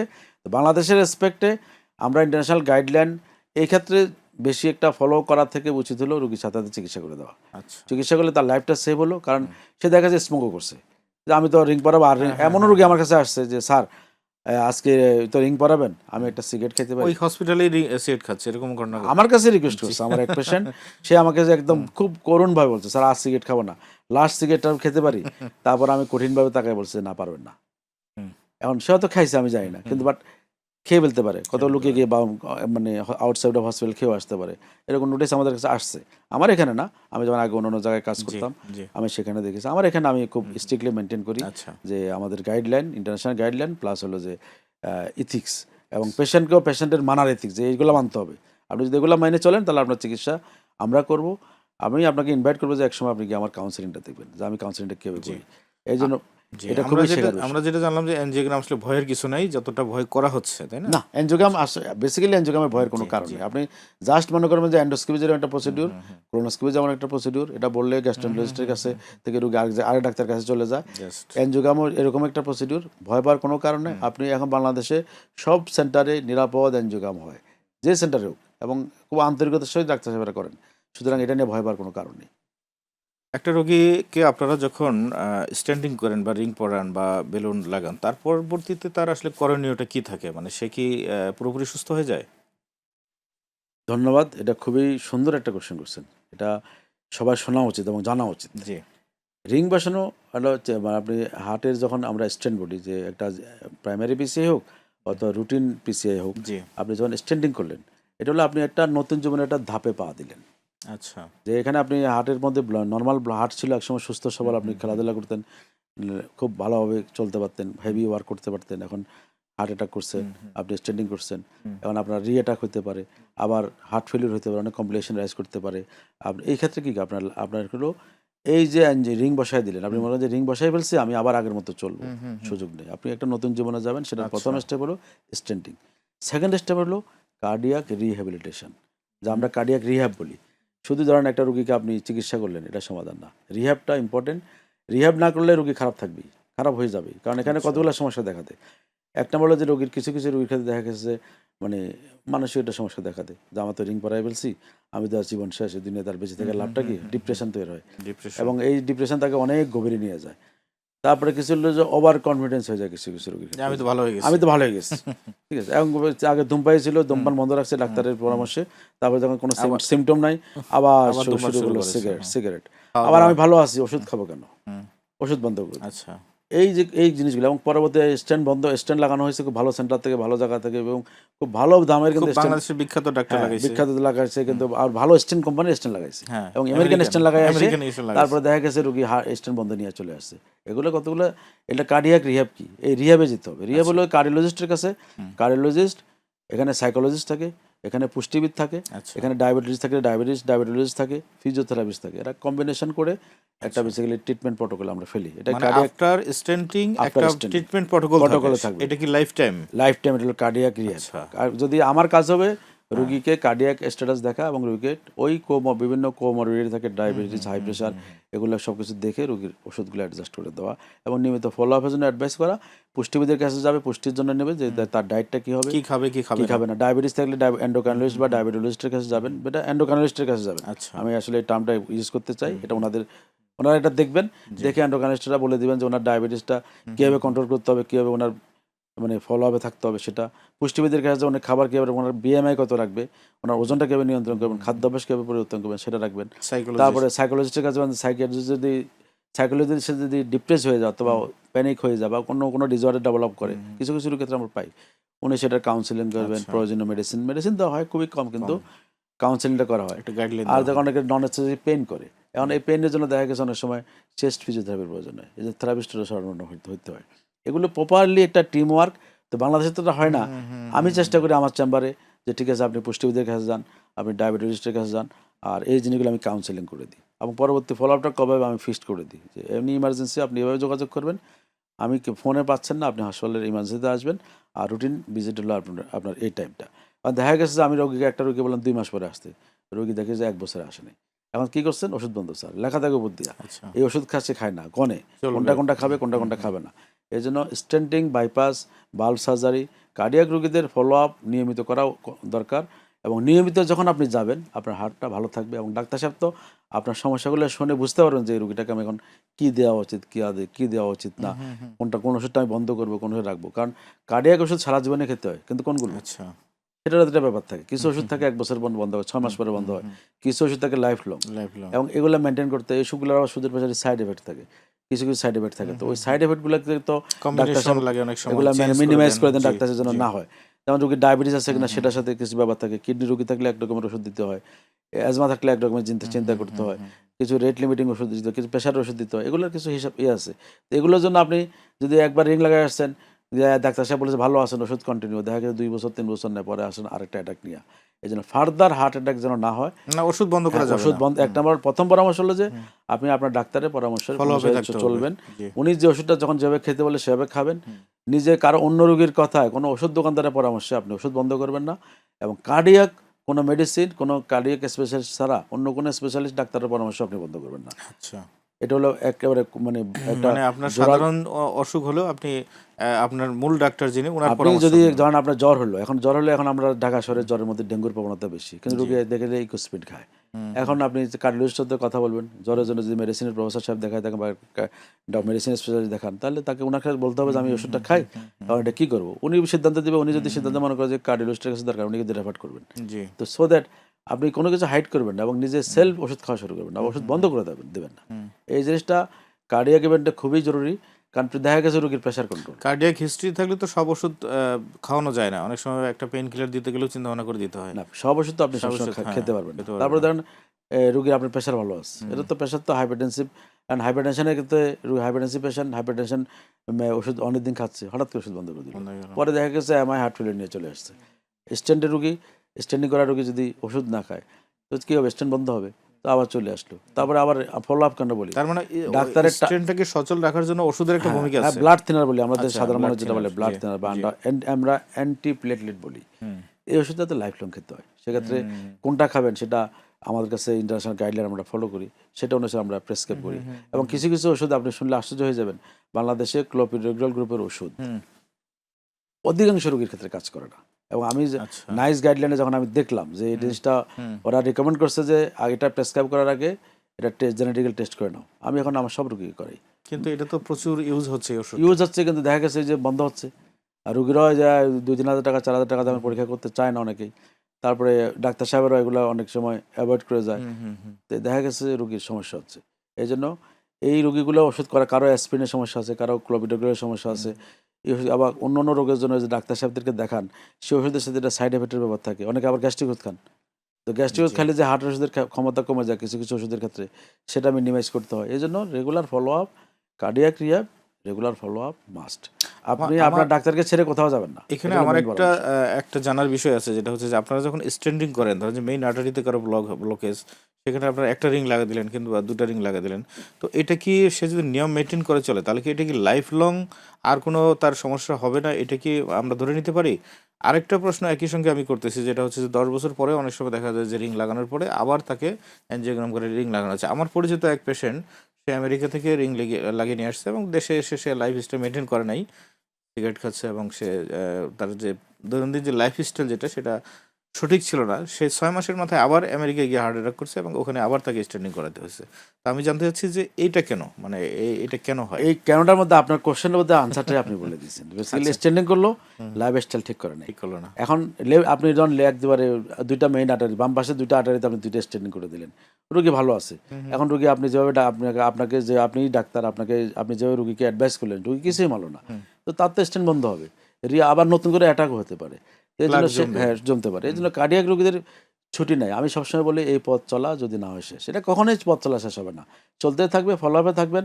আপনি এটা বছরে একবার দুবার ডাক্তারের কাছে গিয়ে চেক আপ করে নেওয়া, তো কষ্টের বিষয়টা কষ্টের না আমার দেশে, বিদেশে কষ্ট, বিদেশে কার্ডিওলজিস্ট স্পেশালিস্ট অ্যাপয়েন্টমেন্ট পেতে অনেক সময় লাগে, উন্নত বিশ্বে সময় নেওয়া ভেরি টাফ। আমার দেশে তো আপনি ফোন কলে পাচ্ছেন। এই যে আমাকে যে রিস্ক করতে যে আপনি আমাকে টেস্ট করেন, আমার একটা রুগী আছে একটু দেখে দিন, আমি কিন্তু চেষ্টা করি দ্রুততম তাকে জি, সার্ভিস দিতে। জি, বাংলাদেশে এই কালচারটা আছে, যদিও এটা অনেকেই অনেকভাবে নেয়, কিন্তু আমরা এটা সেটা করি। তো সুতরাং আপনি ফলো আপ দেবেন না কেন, রেগুলার ফলো আপে থাকবেন এবং আপনার ডাক্তারের পরামর্শ অনুযায়ী আপনি ওষুধ সেবন করবেন। এবং যে কোনো আপনার সার্জারি হতে পারে, অন্য কোনো ইমার্জেন্সি ডেভেলপ করতে পারে, আপনি আপনার ডাক্তারের সাথে একটু হ্যালো বলবেন যে আমার এটা কীভাবে করা উচিত, পরামর্শ সবাই দেবে, আমরাও দিয়ে থাকি। এখনকার যুগে আরও সুবিধা, আমার কিছু রোগী করে আমার কাছে থাকে, আমার একটা হোয়াটসঅ্যাপ নাম্বার আছে, ওই নাম্বারে রোগীরা আচ্ছা, প্রেসক্রিপশন আমি বলে দিই যে আগে আপনি, এখন তো আরও সুবিধা, ভয়েস মেসেজ ভয়েস মেসেজ দেন। ভয়েস মেসেজ দিয়ে প্রেসক্রিপশনটা ছবি তুলে পাঠিয়ে দিই। বাহ! আমরা যদি যেখানে যে সমাধান করতে পারি, যার বাড়ি তার সাপোজ তার পটুয়াখালী, ঢাকায় এসে ডাক্তার দেখানো খুব টাফ, বা আপনার বিষাদ পঞ্চগড় টাফ, তো আমি অনেক tough। ওই ওই ওই রিজনে যে ডিস্টেন্স রোগীগুলোকে বলি, খাগড়াছড়ি পাহাড়ি রোগী বলি যে আপনারা ভাই আমাকে কোনো সমস্যা হলে হোয়াটসঅ্যাপে বাহ! ভয়েস মেসেজ দেবেন, আমি যদি পারি চিকিৎসা দিয়ে দিব, না পারলে আমি আপনাকে পরামর্শ দিব ওখানে, অথবা আমার কাছে আসতে হবে কিনা, চমৎকার। তাহলে আমরা ইমার্জেন্সিটা আমরা সারিয়ে দিই। এটা কি মেইনটেইন করতে পারছেন? এটা আমি সম্ভব? পারছি ইনশাল্লাহ। আমার সাথে অনেকেই, আমার অনেক ডাক্তার সাহেবরা এখন করেন। আর আমার চেম্বারে আমি 2 জন সহকারী রেখেছি, তাদের কাজ হলো এগুলো রিসিভ করা বাহ! এবং তারা সামারি করে আমাকে দেন, আমি এটা করে দিই। আমাদের শুধু কার্ডিয়াক না, আমাদের একজন নেফ্রোলজিস্ট আছেন, উনিও কিন্তু অনলাইনে এই পরামর্শটা দেন। আমাদের একজন নিউরোলজিস্ট আছেন আমার বন্ধু, সেও কিন্তু এই জিনিসটা দেন। আমরা করি কেন, এটা তো বেসিক্যালি একটা মাইনর ইস্যু। একটা এখন সে দেখা যাচ্ছে কক্সবাজার টেকনাফ থেকে দুলিয়া থেকে চলে আসতেছে, একটা লাইফ এটা সেভিং হয়তো দেখা বিষয়। গেছে আমি টেলিফোনে সারা দিচ্ছি, এটা কিন্তু আমরা কিন্তু এর ফিও নিই না। আচ্ছা, আমি কিন্তু এটা কোনো অনলাইন কনসালটেশন খুবই ফিও নিই না। চমৎকার। আমার কাছে আমার যে কোনো রোগী, আমি ফোন কল ধরি না। কেন ফোন কল ধরি না, এটা সাউন্ড আপনি সম্ভাবনা, আপনি নিজেই সম্ভাবনা, বুঝেন যে আমরা সম্ভাবনা। কাজটা করি। জি। আমি টাইম বলে দিই, রোগীকে বলা হয়েছে আপনি যদি মনে করেন যে ইমার্জেন্সি, শুধু এটা টেস্ট করবেন যে ইমার্জেন্সি, বাহ! আমি আপনাকে কল করব। আমার সিস্টেম হলো আমি না, আপনাকে আপনার এই কল করব। অসাধারণ উদ্যোগের জন্য ধন্যবাদ। আমি আরেকটা, আমরা যেটা এনজিওগ্রামের মধ্যে ছিলাম, তো এই যে রিং যে লাগানো হয়, এই রিং এর লংজিভিটি কত বছর? মানে সাধারণত লাইফ টাইম, ধরেন যে 50 বছর বয়সে কারো স্ট্যান্ডিং করলো, তো একটা রিং লাগাইলো, আবার রিং এর মধ্যে আবার আছে যে ইউএসএ মেডিকেটেড বা কোন দেশের রিং লাগালে ভালো, এই বিষয়গুলোর ব্যাখ্যা কি দিবেন? হ্যাঁ, ধন্যবাদ ভাই। আপনি আজকে আসলে মানে মনে হচ্ছে যে মানে আপনি আসলে নিজে ডাক্তার যেগুলো ফেস করে এগুলো আপনি তুলে ধরছেন। মানে অনেকে বুঝে না, অনেকে এই হ্যাঁ, যেমন গতকালকে আমাকে একজন ফোন করছে, তার মার ওখানে সম্ভবত রিং লাগাবে, কোন রিং লাগাবো? তা আমি তাকে বললাম যে ইউএসএ মেডিকেটেড বোধহয় আপনারা প্রিফার করেন, আমিও মোটামুটি জানতাম বলে তাকে বলে দিছি। যে আপনি খুবই সুন্দর কোশ্চেন করছেন, যেটা আমরা প্রতিদিন ডাক্তার হিসেবে ফেস করতে হয়, প্রতি জি মুহূর্তে জি, প্রত্যেকটা কোন রোগীর ক্ষেত্রে ধরনের আমরা রিং লাগাবো? আমরা হ্যাঁ ফেস করি যে কোন রিংটা ভালো হবে। বেসিক্যালি পৃথিবীর ম্যাক্সিমাম স্ট্যান্ড বানায় আয়ারল্যান্ড। কারণ আয়ারল্যান্ড, কোম্পানি কোথায়? কোম্পানির অরিজিন হতো আমেরিকা, কোম্পানির অরিজিন হতো ইউরোপের কোনো দেশ, কোম্পানির অরিজিন হতো ইন্ডিয়ান কোনো দেশ, বা ওই কোম্পানির সাউথ কোরিয়া, জাপান, কিন্তু হাব কিন্তু ইয়েতে আয়ারল্যান্ডে। আয়ারল্যান্ডে। আয়ারল্যান্ড যেমন জি আমাদের আইফোন কোথায় বানায়? জি জি চায়নাতে বানায়, জি কিন্তু ওর জি, মালিক কি? আমেরিকা। অ্যাসেম্বলিংটা হচ্ছে ইয়াতে। এখন এই জিনিসটা হলো যে এখন কিছু কিছু স্ট্যান্ড বাজারে যেগুলো পাওয়া যায়, বাংলাদেশের মার্কেটে যেগুলো পাওয়া যায়, মোস্ট অফ দ্য স্ট্যান্ড কিন্তু ভালো। কারণ ভালো, বাংলাদেশ সরকার অনুমতিও এভাবে দেয়, আচ্ছা। এটা দীর্ঘদিন থেকে চলে আসতেছে। প্রাইস নিয়ে অনেক কোশ্চেন ছিল আমাদের, এখনো এখন তো অনেক কমে গেছে। আমার নিজেরও এখনো কোশ্চেন আছে, কিন্তু এখানে ম্যাক্সিমাম বাংলাদেশে এখন ড্রাগ এলুটিং স্ট্যান্ড, আমরা ড্রাগ এলুটিং যে স্ট্যান্ড বলি, ওগুলো ইউজ করা হয়, একদম লেটেস্ট জেনারেশন যেগুলো স্ট্যান্ড, ওগুলো ইউজ করা হয়। এগুলো প্রাইস অনেক কম। আর এটা আরও বেশি ছিল আগে, কিন্তু সরকার অনেক কমিয়েছেন, আরও কমাবেন হয়তো। কিন্তু এখানে বেসিক্যালি যে স্ট্যান্ড কোনটা ভালো, যে প্রশ্নটা আপনি করেছেন, জি এই প্রশ্নটার জবাব দেওয়াটা হলো খুব টাফ। বেসিক্যালি যে যেগুলো বাংলাদেশের মার্কেটে আছে সবগুলোই ভালো। এখন স্টাডি আছে তো, যে এটা কোনটা রিস্টোনিস হয়, কোনটা হয় না। যেটা আপনি একটা কোশ্চেন আমাকে করেছিলেন যে স্ট্যান্ড বন্ধ হয় কেন। আমি যদি দামি স্ট্যান্ডে লাগালাম, কিন্তু আমি লাইফস্টাইল চেঞ্জ করলাম না, তাহলে তো হবে কোনো না। লাভ নেই। এই জন্য বেসিক্যালি স্ট্যান্ড ম্যানুফ্যাকচার যারা করে, তারা কোয়ালিটি মেনটেন করে আচ্ছা। এবং তাকে বিভিন্ন স্টেজে ট্রায়াল পার হয়ে কিন্তু মার্কেটে আসতে হয়। সে আসছে, আমরা এগুলো ব্যবহার করছি, কিন্তু বন্ধ যদি হয় বা রিস্টোনিস হয়, সেটা কিন্তু স্ট্যান্ডের কারণে খুব কম হয়। ম্যাক্সিমাম হলো পেশেন্টের লাইফস্টাইল বা ফলো আপ বা আরও রিসপেক্ট কোমরবিডিটি, এগুলোর কারণে হয়। আচ্ছা, এইখানে আরেকটা প্রশ্ন করে রাখি, যেটা হচ্ছে যে স্ট্যান্ডের তো একটা দাম নির্ধারণ করে দেওয়া হয়েছে সরকারের পক্ষ থেকে। তো সরকারি হসপিটালে যে রিং লাগানো হয়, আপনাদের সেন্টারে এই রিংয়ের মধ্যে, রিংয়ের দামের মধ্যে কি কোনো হেরফের আছে? ধন্যবাদ। আসলে সরকার বাংলাদেশের যত জায়গায়, শুধু আমাদের হসপিটাল না, জি, সরকারি বেসরকারি সব সেন্টারে গভর্নমেন্ট একদম সব কিছু ফিক্সড করে দেওয়া কার্ডিয়াক হয়েছে। সব কিছু ফিক্সড করে দিচ্ছে। Are very government good. কোনটা ফিক্সড করেনি? সেবা মূল্যটা। সেবা সেবা মূল্যটা। মূল্যটা ফিক্সড করা যায় না বেসিক্যালি, কারণ যায় এক না, না। হসপিটালের সিস্টেমটা এক এক রকম। গভর্নমেন্ট হয়তো এখান থেকে পরোক্ষ মানে আয়কর নিয়ে, ট্যাক্স নিয়ে থাকেন, কিন্তু মনিটরিং আছে। জি, কারণ গভর্নমেন্টের কিছু স্পেসিফিক মানে ডিজি ড্রাগ এবং ডিজি হেলথ, এগুলো থেকে, মিনিস্ট্রি অফ হেলথ, এগুলো থেকে কিন্তু কিছু ইয়ে আছে, মানে দিক নির্দেশনা আছে, এগুলো সবাইকে ফলো করতে হয়। আচ্ছা ফলো করতে হয়। এই জন্য স্ট্যান্ডের মূল্য সব জায়গায় এক, এটা নিয়ে কোনো আচ্ছা কনফিউশনের আচ্ছা কিছু না। আর স্ট্যান্ড কোনটা লাগাইছেন, কিছু কিছু রোগী কোশ্চেন করে, আপনি যে স্ট্যান্ড দিচ্ছেন ওটা আর আরেকটা দিন, বুঝবো কীভাবে? আরে বাবারে, এটা তো সহজ কোশ্চেন। একটা হলো সরকার বলে দিচ্ছে প্যাকেট, খালি প্যাকেট দিয়ে দাও, এটা এক জিনিস। দ্বিতীয় জিনিস হলো যে স্ট্যান্ড লাগানোর পরে ছাড়পত্রের মধ্যে কিন্তু স্টিকার দিয়ে দেওয়া হয়। ওই স্টিকারটা যে বার কোড থাকে, আপনি স্ক্যান করলে বুঝে যাবেন যা কী পাচ্ছেন। মানে সুযোগ নেই। আর এটা আসলে কখনো সম্ভব না। এটা মানুষ একবারে যদি মানুষের মানে ম্যানের এম থাকে, উনি কখনো পারবেন এটা করতে, এটা সম্ভব না। জি, এটা কোনো সম্ভব না। আপনি মেডিকেল স্ট্যান্ড দিবেন এবং সেটা আপনি কনসেন্ট দিচ্ছেন, আপনাকে এর বাইরে কোনো স্ট্যান্ডিং করবে কেউ কেউ কখনো করবে না। আর ড্রাগ রেটিং আমরা যে স্ট্যান্ডগুলো ইউজ করি বাংলাদেশে, সবগুলো কোয়ালিটি সম্পন্ন। হ্যাঁ, যেটা আপনি বলছেন খুব ইম্পর্টেন্ট। আমি রুগীরা আমাকে জিজ্ঞেস করে, স্যার আমেরিকা দিব না ইউরোপ লাগবো? আমি যে বাবার, এটা হলো আইফোন না স্যামসাং, কারণ আপনি আইফোন ইউজ করবেন না স্যামসাং ইউজ করবেন, এটা হলো জিনিস। এটা হলো মেইন ব্যাপারটা হলো এখানে। এখন আমি যদি, যেটা আপনি আরেকটা কোশ্চেন করেন আমাকে যে এটা লংজিভিটি কত, লংজিভিটি আমার লাইফে তো লংজিভিটি নাই। কোনো নাই। সুতরাং পৃথিবীতে আল্লাহ, সুতরাং এই বিশ্ব নিয়ম মেনটেন, ব্রহ্মাণ্ডের হ্যাঁ, সৃষ্টিকর্তা ছাড়া আর কারো কোনো লংজিভিটি নাই। সুতরাং নিয়মের মধ্যে সুতরাং থাকাই নিয়মের ভালো। মধ্যে থাকতে হবে। লংজিভিটি নির্ভর করবে, মানে স্ট্যান্ড বন্ধ হবে না বা রিস্টোনিস হবে না, এইটা অনেকটাই নির্ভর করবে আমি পরবর্তীতে লাইফ স্টাইল কীভাবে মেনটেন করলাম তার উপরে। আচ্ছা, রোগীদের মধ্যে আরেকটা বোধহয় বিভ্রান্তি আছে, যেমন স্টেন্টিং আপনারা যখন করেন, রিংটা যখন আপনারা নেন, কোনো এটা তো কোনো একটা কোম্পানির কাছ থেকে নেন, এটা তো ওই হসপিটাল প্রোভাইড করে না। তো অনেক সময় আমাদের কাছে রিকোয়েস্ট আসে যে আমার রোগী অমুক হসপিটালে, যেমন আজকের ঘটনা আমি বলি, আমার এক কলিগের মা, তাকে স্টেন্ডিং করা হয়েছে। আমি হসপিটালের এমডিকে রিকোয়েস্ট করলাম যে আমার কলিগ যতটুকু পারেন একটু কনসিডার করেন। তো উনি আমাকে ভয়েস মেসেজ যেটা পাঠাইলো যে ভাই, আমাদের রিং তো ফিক্সড করা, এখানে আমরা 1 টাকা লাভও করি না, 1 টাকা কমও নিতে পারি না। তখন আমি তাকে মেসেজ দিলাম যে আপনার হসপিটালের যে চার্জ, সেখান থেকে যতটুকু পারেন ফেভার করেন। তো আমি আপনার কাছে জানতে চাচ্ছি যে এই জিনিসটা একটা ব্যাখ্যা দিবেন, যেটা হচ্ছে যে রিং তো আসলেও সরকার থেকে দেওয়া হয় না বা হসপিটাল থেকে দেওয়া হয় না, রিং দেওয়া হয় একটা কোম্পানি থেকে, ওখান থেকে কিনে নিতে হয়, কোম্পানিকে পেইড করতে হয়, পে করতে হয়। আর আরেকটা জিনিস হচ্ছে যে এই হসপিটালের চার্জ কেমন পড়ে, ধরেন যে রিংয়ের দাম বাদ দিয়ে আপনাদের সেন্টারে যদি কেউ এনজিওগ্রাম করে একটা রিং লাগায়, সেক্ষেত্রে খরচটা কেমন পড়তে পারে, মোটামুটি হ্যাঁ, আইডিয়া আর কি। ধন্যবাদ। আপনার কোশ্চেনটি খুবই গুরুত্বপূর্ণ। যে রিংয়ের যেটা হলো দাম, হ্যাঁ, আপনি রিংয়ের দাম একদম ফিক্সড। স্ট্যান্ডের দাম একদম গভর্নমেন্ট সিল মেরে দেওয়া এবং একদম ইয়ে করা থাকে, ভালোভাবে লেবেলিং করা থাকে। এর বাইরে কমানো বাড়ানোর সুযোগ নেই। স্ট্যান্ড কোম্পানি সাপ্লাই দেয়, কিন্তু সব জায়গায় না। সরকারি হাসপাতালে স্ট্যান্ডের ব্যাগ নেওয়া যায়, কারণ সরকার এগুলো রাখে না, সরকারের স্টোরে থাকে আর বাকিগুলো বাড়িতে আচ্ছা। আউটসাইড সাপ্লাই দেয়। আর সরকারি হসপিটালের ভিতরে যে কোনো জিনিস আউটসাইড থেকে রেখে স্টোর করা সরকারের আইন সিদ্ধ না, সরকার এগুলো রাখবেও না। আচ্ছা। প্রাইভেট হসপিটাল যেটা করে, আমার সেন্টার কী করে, আমার সেন্টার উন্মুক্ত আহ্বান করছে যে কারা কারা এখানে স্ট্যান্ড সাপ্লাই দিতে চাও তারা অ্যাপ্লিকেশন দাও। তারা অ্যাপ্লিকেশন দিল, দেওয়ার পরে এগুলা থেকে আমরা একটা মানে কমিটির মতো করে আমরা এটা দেখছি কোন কোন স্ট্যান্ডগুলো আমরা রাখবো, সাইজটা দেখেন। আমরা স্ট্যান্ডের কোন কোম্পানিগুলো আমরা ইউজে রাখবো। আচ্ছা। আমরা ম্যাক্সিমাম না আমেরিকান কোম্পানির স্ট্যান্ড আমরা আমাদের এখানে ব্যবহার হয়, এবং আমরা এগুলো একটা লিস্ট করে দিয়েছি যে এগুলার আপনারা রাখেন। আমাদের এখানে কোম্পানি আমাদের হাসপাতালকে সাপ্লাই দেয়, হাসপাতাল এটা তার স্টোরে রাখে, মানে ক্যাথল্যাবের ভিতরে স্টোর আছে আমাদের, সেখানে রাখে এবং এগুলোর হিসাব থাকে, অফিসিয়াল হিসাব থাকে। আচ্ছা আচ্ছা। এবং আমরা এটা রক্ষণাবেক্ষণের মেনটেন্যান্স সব কিছু আমরা করি, আমাদের হসপিটাল করে। বুঝতে পেরেছি। আমরা জাস্ট আমাদের বসানোর সময় রুগী যখন লিখিত কনসেন্ট দেয়, আমরা যদি বলি যে স্ট্যান্ডটা লাগাবো, এই সাইজ লাগবে, সেই স্ট্যান্ডটা খোলা হয়, এবং খোলা হওয়ার পরে এটা আমরা ইউজ করে আমাদের অফিসকে আমরা হিসাব দিয়ে দিই যে আমরা এই কোম্পানির এই স্ট্যান্ড এত সাইজ, এটা বাজার মূল্য কম, সরকার নির্ধারিত ফি এত আমরা ব্যবহার করছি, আমরা একটা স্টেটমেন্ট দিয়ে দিই, সেভাবে আমাদের বিলিং ডিপার্টমেন্ট সেভাবে বিল্ড করে। আচ্ছা। এখানে বেসিক্যালি স্ট্যান্ড কোম্পানির কোনো ভূমিকাই নাই, ভূমিকা নেই। আমাদের কাছে মার্কেটিং করার কোনো সুযোগ নেই, আমাদের কাছে আসারও কোনো সুযোগ নেই। আচ্ছা। এটা হলো সরাসরি আমাদের হসপিটালের কিন্তু সাথে। একটা সময় বোধহয় ছিল কোম্পানিগুলো ব্যাগ নিয়ে বসে থাকতো। এটা শুধু এখনো আছে সরকারি এখনো আছে, হাসপাতাল এবং সরকারিতে সরকারি হাসপাতালে এটা আছে, প্রাইভেট সেন্টারে প্রাইভেট বাংলাদেশে সেন্টার এটা নাই। কোনো আচ্ছা, প্রাইভেট very সেন্টারে good। এখন বেশি দুই একটা থাকতে পারে, আচ্ছা। যারা বড় স্টোর ছোট হসপিটাল যাদের স্টোর করার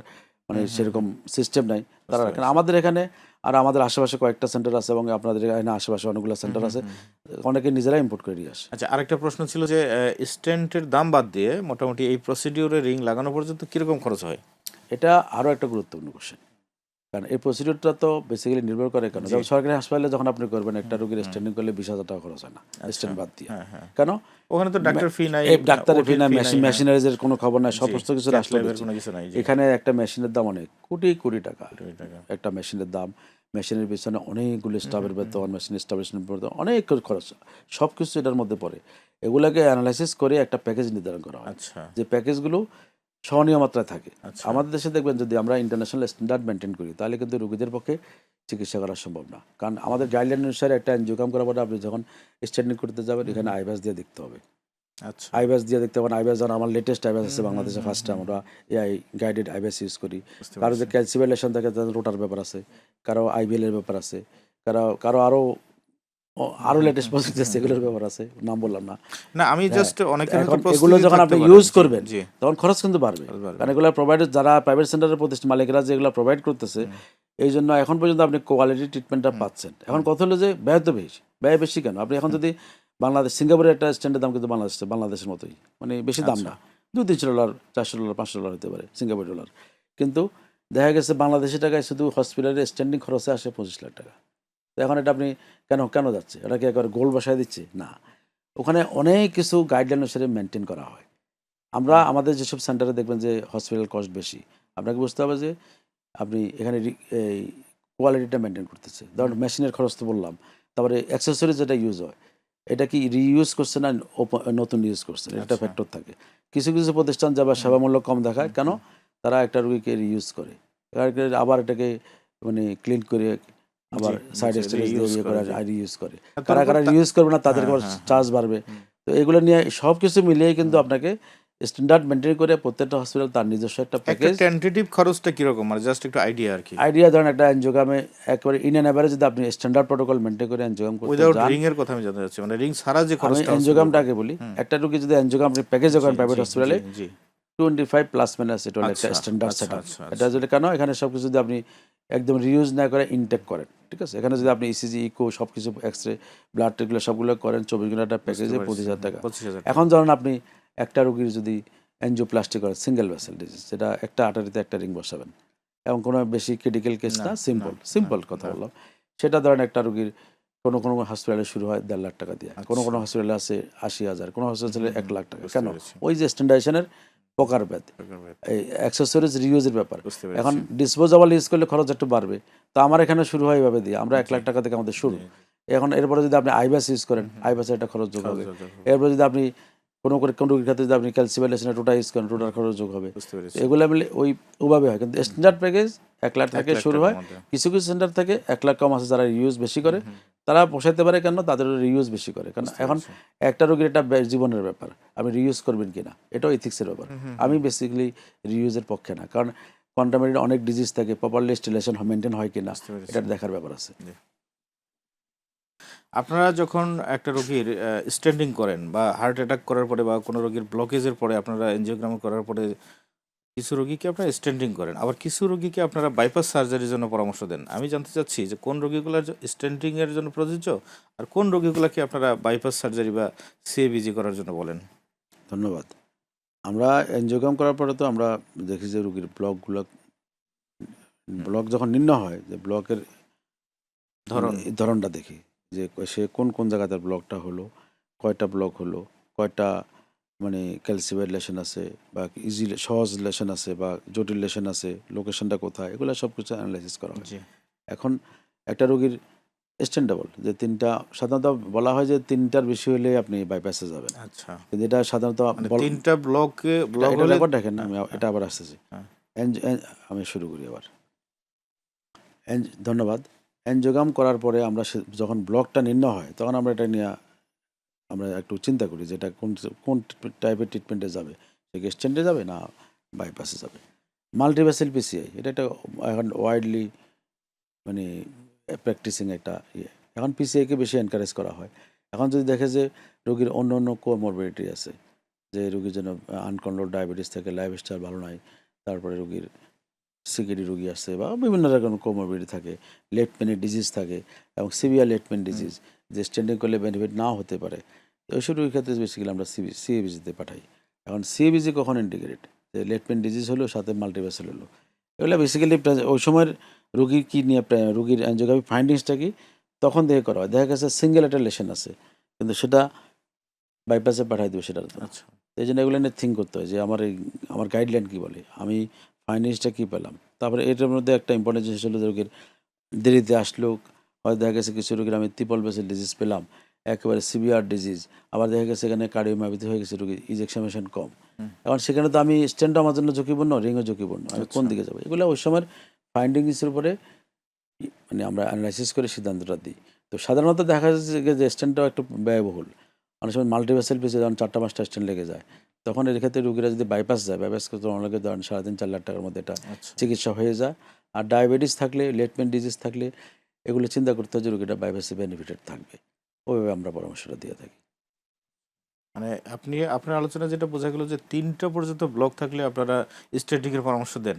মানে 3টা আর্টারিতে বেসিক্যালি আমরা 3টা ব্লক থাকলে আর্টারিতে। 3টা মাল্টিপল আমরা জি। স্ট্যান্ডিং করি যদি হুম, স্ট্যান্ডেবল হয়। হুম, এখন হুম। স্ট্যান্ডেবল না কিন্তু ব্লক 2টা, আচ্ছা, তারপরে বাইপাস করতে হয়। বাইপাস কারণ করতে হবে। বেসিক্যালি দেখা যায় যে এটা স্ট্যান্ড করে লাভ হবে না, এটা বাইপাসে হবে না। যেতে হবে বা এটা স্ট্যান্ড যাবে না, এরকম কিছু লেশন তো থাকে। লেশনের ইয়ে দেখে মানে ক্রাইটেরিয়া দেখে এটা চুজ করা হয় যে কোন দিকে আপনি যাবেন। আবার দেখা গেছে যে একটা রোগীর ওই যে বললাম না ইজেকশন খুবই কম, কারণ সেই রোগী তো স্ট্যান্ড করতে গেলে ঝামেলা, তো এই মানে খারাপ হয়ে যেতে পারে, জি। ফেলিওর ডেভেলপ করতে পারে, অ্যারেস্টে চলে যেতে পারে।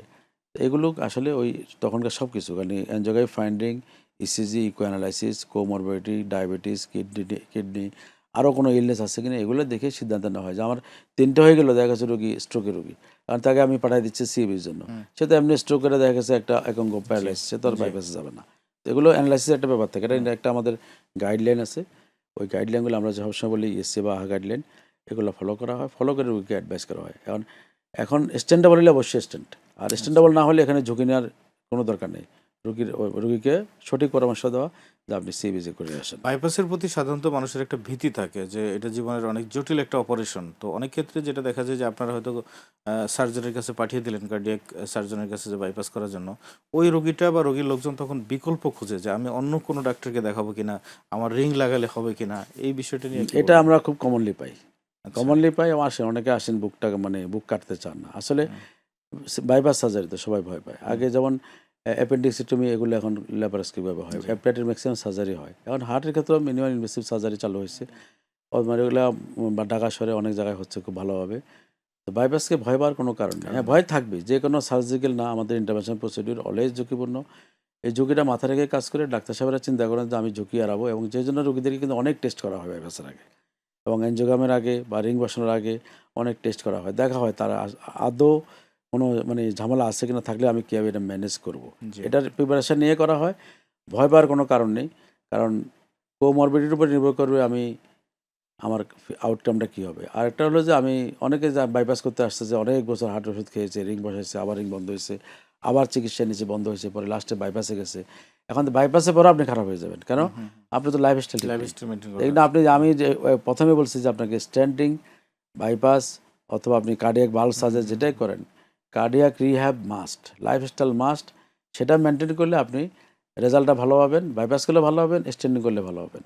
কারণ ডাক্তার চুজ করা যে আমি এই ডাক্তারের কাছে বাদে ওপেনিয়ন, হ্যাঁ নিতে পারেন আপনি, কিন্তু বেসিক্যালি এটা ভেরি করে না। কারণ হ্যাঁ ঠিক আছে, একটা রোগী চাচ্ছে না সে বুক কাটবে, জি এখন তাকে দেখা গেছে চারটা স্ট্যান্ড দরকার বা 3টা স্ট্যান্ড দরকার, দুটাতে স্ট্যান্ডেবল না। এখন কিছু কিছু ডাক্তার সাহেব করেন যে ঠিক আছে এটা মেইন আর্টারি রিয়ালিটিতে, এটা খুলে দিয়ে তার একটু থাকবে, হ্যাঁ এটা করা যায়, পেশেন্ট যদি চাচ্ছে বা চাচ্ছে না।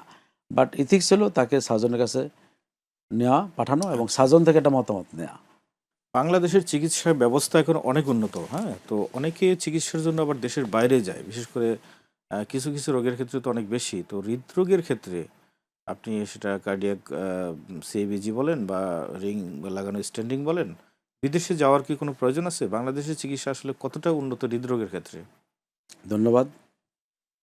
বাংলাদেশের হৃদরোগের চিকিৎসা এখন অনেক ডেভেলপ।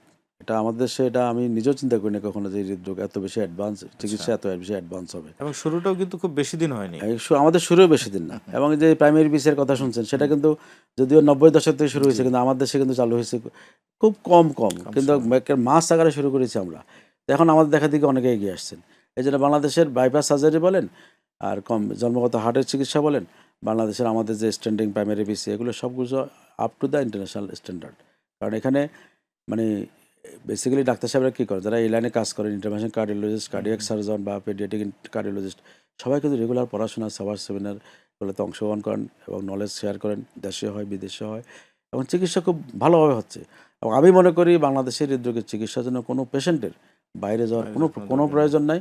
এটা রাষ্ট্রীয় দেশের গুরুত্বপূর্ণ মানে করা, মানে আমাদের টাকাটাকে অপচয় করা ছাড়া, ডলার অপচয় করা ছাড়া আর কিছু না।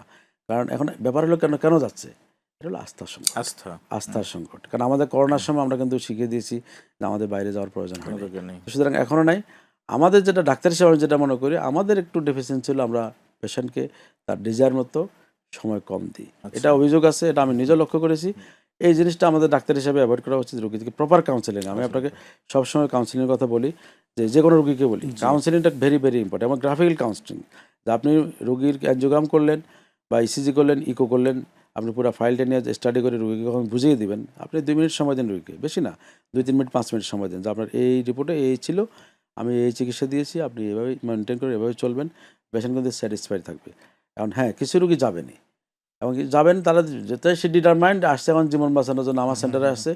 আমাকে একদিন এক রোগী বলেই ফেলছে যে উনি বাংলাদেশে কোনো চিকিৎসা নেন না, উনি সিঙ্গাপুরে থাইল্যান্ডে চিকিৎসা নেন। তা আমি বলছি আপনি নিতে পারেন, আমাদের কোনো অসুবিধা নেই, আমরা এই পাইছি এই চিকিৎসা, এটা বেসিক্যালি মানে হাইপারটেনশন রিলেটেড। আমি ওনাকে বুঝিয়ে দিলাম, উনি বলে যে বাবার আমি সব বুঝতে পারছি, আমরা বাংলাদেশে কোনো চিকিৎসা নিই না। আমি বলেছি আলহামদুলিল্লাহ, এটা আপনার নিজের ব্যাপার, আমি আর কোনো সাথে কথা না বাড়িয়ে আমার ডাক্তারকে বললাম যে উনি যেভাবে চায় ওনাকে সেভাবে হেল্প করো। আমরা হেল্প করছি, রোগী হয়তো বাইরে চলে গেছে চিকিৎসার জন্য। কিন্তু বাংলাদেশে হৃদরোগের চিকিৎসা এত বেশি ডেভেলপ করছে, আপনি দেখবেন যে এনআইসিবিটিতে, আপনি এনআইসিবিটিতে যাওয়ার ফ্রিকুয়েন্টলি যান, আপনি নিজে, আমি জানি, সেখানে আমাদের ইয়াং ছেলেরা যেভাবে ইন্টারভেনশন করে, এটা দেখার মতো। এটা আপনি ইন্টারন্যাশনাল মানে বাইরের দেশে আপনি এটা চিন্তা করতে পারবেন না। আমাদের দেশ, আমাদের ক্ষুদ্র তো মানে জনবল তো কম, আমাদের এখানে কীভাবে রোগীর ছেলেরা পিছিয়ে করছেন এবং আমাদের ইয়াং ডাক্তাররা কীভাবে এগিয়ে আসতেছেন, সব কিছুই করতেছেন। এখন সমস্যা কোথায়? সমস্যা হলে হৃদরোগের আউটডোরে কত রোগী থাকে, কী পরিমাণ পেশেন্ট থাকে। একজন ডাক্তারকে যদি 200 রোগী দেখতে হয়, সে তো আপনাকে আপনার মনের কথা শুনতে পাবেন না। তো আপনার অভিযোগ তো সেখানে, সেটা তো ডাক্তারের কিছু করে না। সারা 20 কোটি জনগণের জন্য 500 বেডের হসপিটাল, এবং 500 বেডের হসপিটালের পর্যাপ্ত ম্যান পাওয়ার নেই।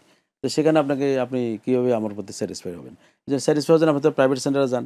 হ্যাঁ, প্রাইভেট সেন্টারে যারা যায় এই রোগীগুলো কিন্তু ক্যাপাসিটি, এরা কিন্তু বেসিক্যালি বাইরে যায়। আমরা যারা প্রাইভেট সেন্টারে প্রাইভেট সার্ভিসটা দিই, তাদের অনেক কেয়ারফুল হতে হবে। আমাদের তার রোগীকে সর্বোচ্চ সার্ভিস দেওয়া, এবং আমরা যদি ভালো প্রপারলি সার্ভিস দিই, আমি সবসময় বলি যে আপনার মন মতো সার্ভিস দেবেন না, আপনি গাইডলাইন মানবেন। হৃদরোগের ক্ষেত্রে ইন্টারন্যাশনাল গাইডলাইন আছে, এটার মধ্যে চিকিৎসা দেবেন।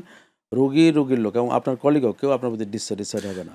তার মানে আপনার আলোচনায় যেটা জানলাম যে হৃদরোগে বাংলাদেশে যে চিকিৎসা দেওয়া হচ্ছে এটা স্ট্যান্ডার্ড হচ্ছে ইন্টারন্যাশনাল, এবং সেন্টারগুলো আপনারা যে ডেভেলপ করেছেন সেগুলো ইন্টারন্যাশনাল প্রোটোকলেই আপনারা মেনটেন করেন। তো আমার একটা প্রশ্ন হচ্ছে যে এমন কি কোনো কিছু টেকনোলজির দিক দিয়ে বা অন্য কোনো দিক দিয়ে কি আমরা পিছিয়ে আছি যেটা উন্নত বিশ্বে আছে, যেটা আমাদের দেশে নাই? এই হৃদরোগ চিকিৎসার ক্ষেত্রে এরকম কি কিছু আছে?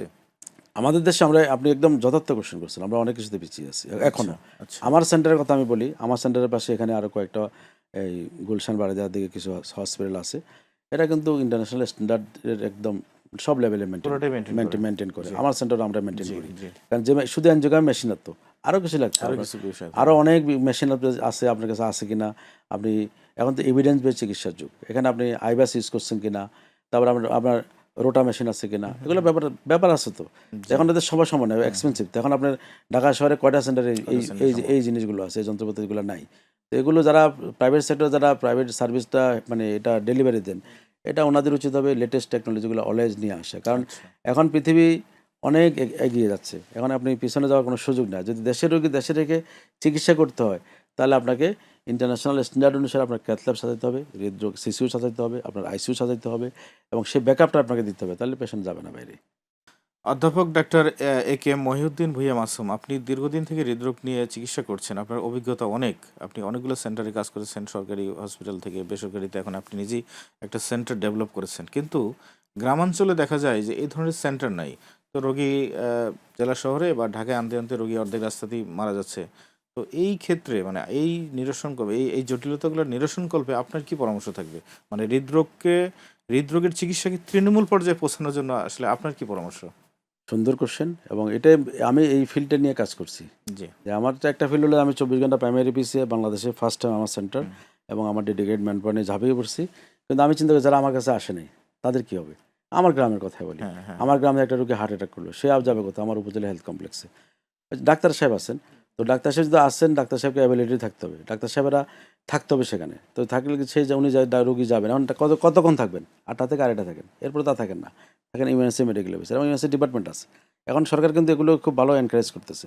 এখন ইসিজির ব্যবস্থা আছে, হৃদরোগী রোগীরা ওখানে যাবেন, যাওয়ার পরে যদি যাই ইসিজি করবে, ইসিজি করার পরে যদি টপনিন করতে হয় টপনিন করবে, এটা জি। যদি এটা রেফারেল সিস্টেম থাকতে হবে। প্রোপানিন পরীক্ষাটা কি সব জায়গায় আছে থানা পর্যায়ে? থানা পর্যায়ে হয় বাংলাদেশে, আমার থানা পর্যায়ে মোস্ট অফ দ্য থানাতে হয়। কারণ এটার কতটুকু ভালো কোয়ালিটি মেনটেন করে সেটা আমি আচ্ছা, জানি না, আচ্ছা, বাট আচ্ছা, সরকারিতে যেটা হয় সেটা ভালো। আচ্ছা। আচ্ছা, এখন যেটা আপনি যাবেন, সেখানে যাওয়ার পরে যেটা হবে, ডাক্তার সাহেব আপনাকে ইসিজি করবেন, হিস্ট্রি শুনবেন, ইসিজি করবেন, হুম। টপনিন করতে গেলে টপনিন করবেন।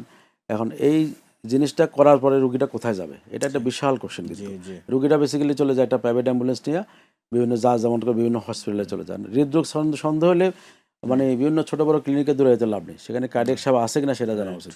এই জিনিসটাকে অ্যাওয়ারনেসটা জাগানোর জন্যই সরকারি পর্যায়ে সরকারি এবং বেসরকারি সার্ভিস প্রোভাইডারদেরকে সাথে রেখে ইন্টারন্যাশনাল গাইডলাইন আছে হৃদরোগের চিকিৎসা। আমি আপনাকে সবসময় একটা জিনিস বলে আসছি যে হৃদরোগের চিকিৎসা কখনোই কারো ব্যক্তিগত ইচ্ছাতে হয় না, না। এটা ইন্টারন্যাশনাল গাইডলাইন থাকে। ইএসসি গাইডলাইন বলি আমরা, আহা গাইডলাইন বলি।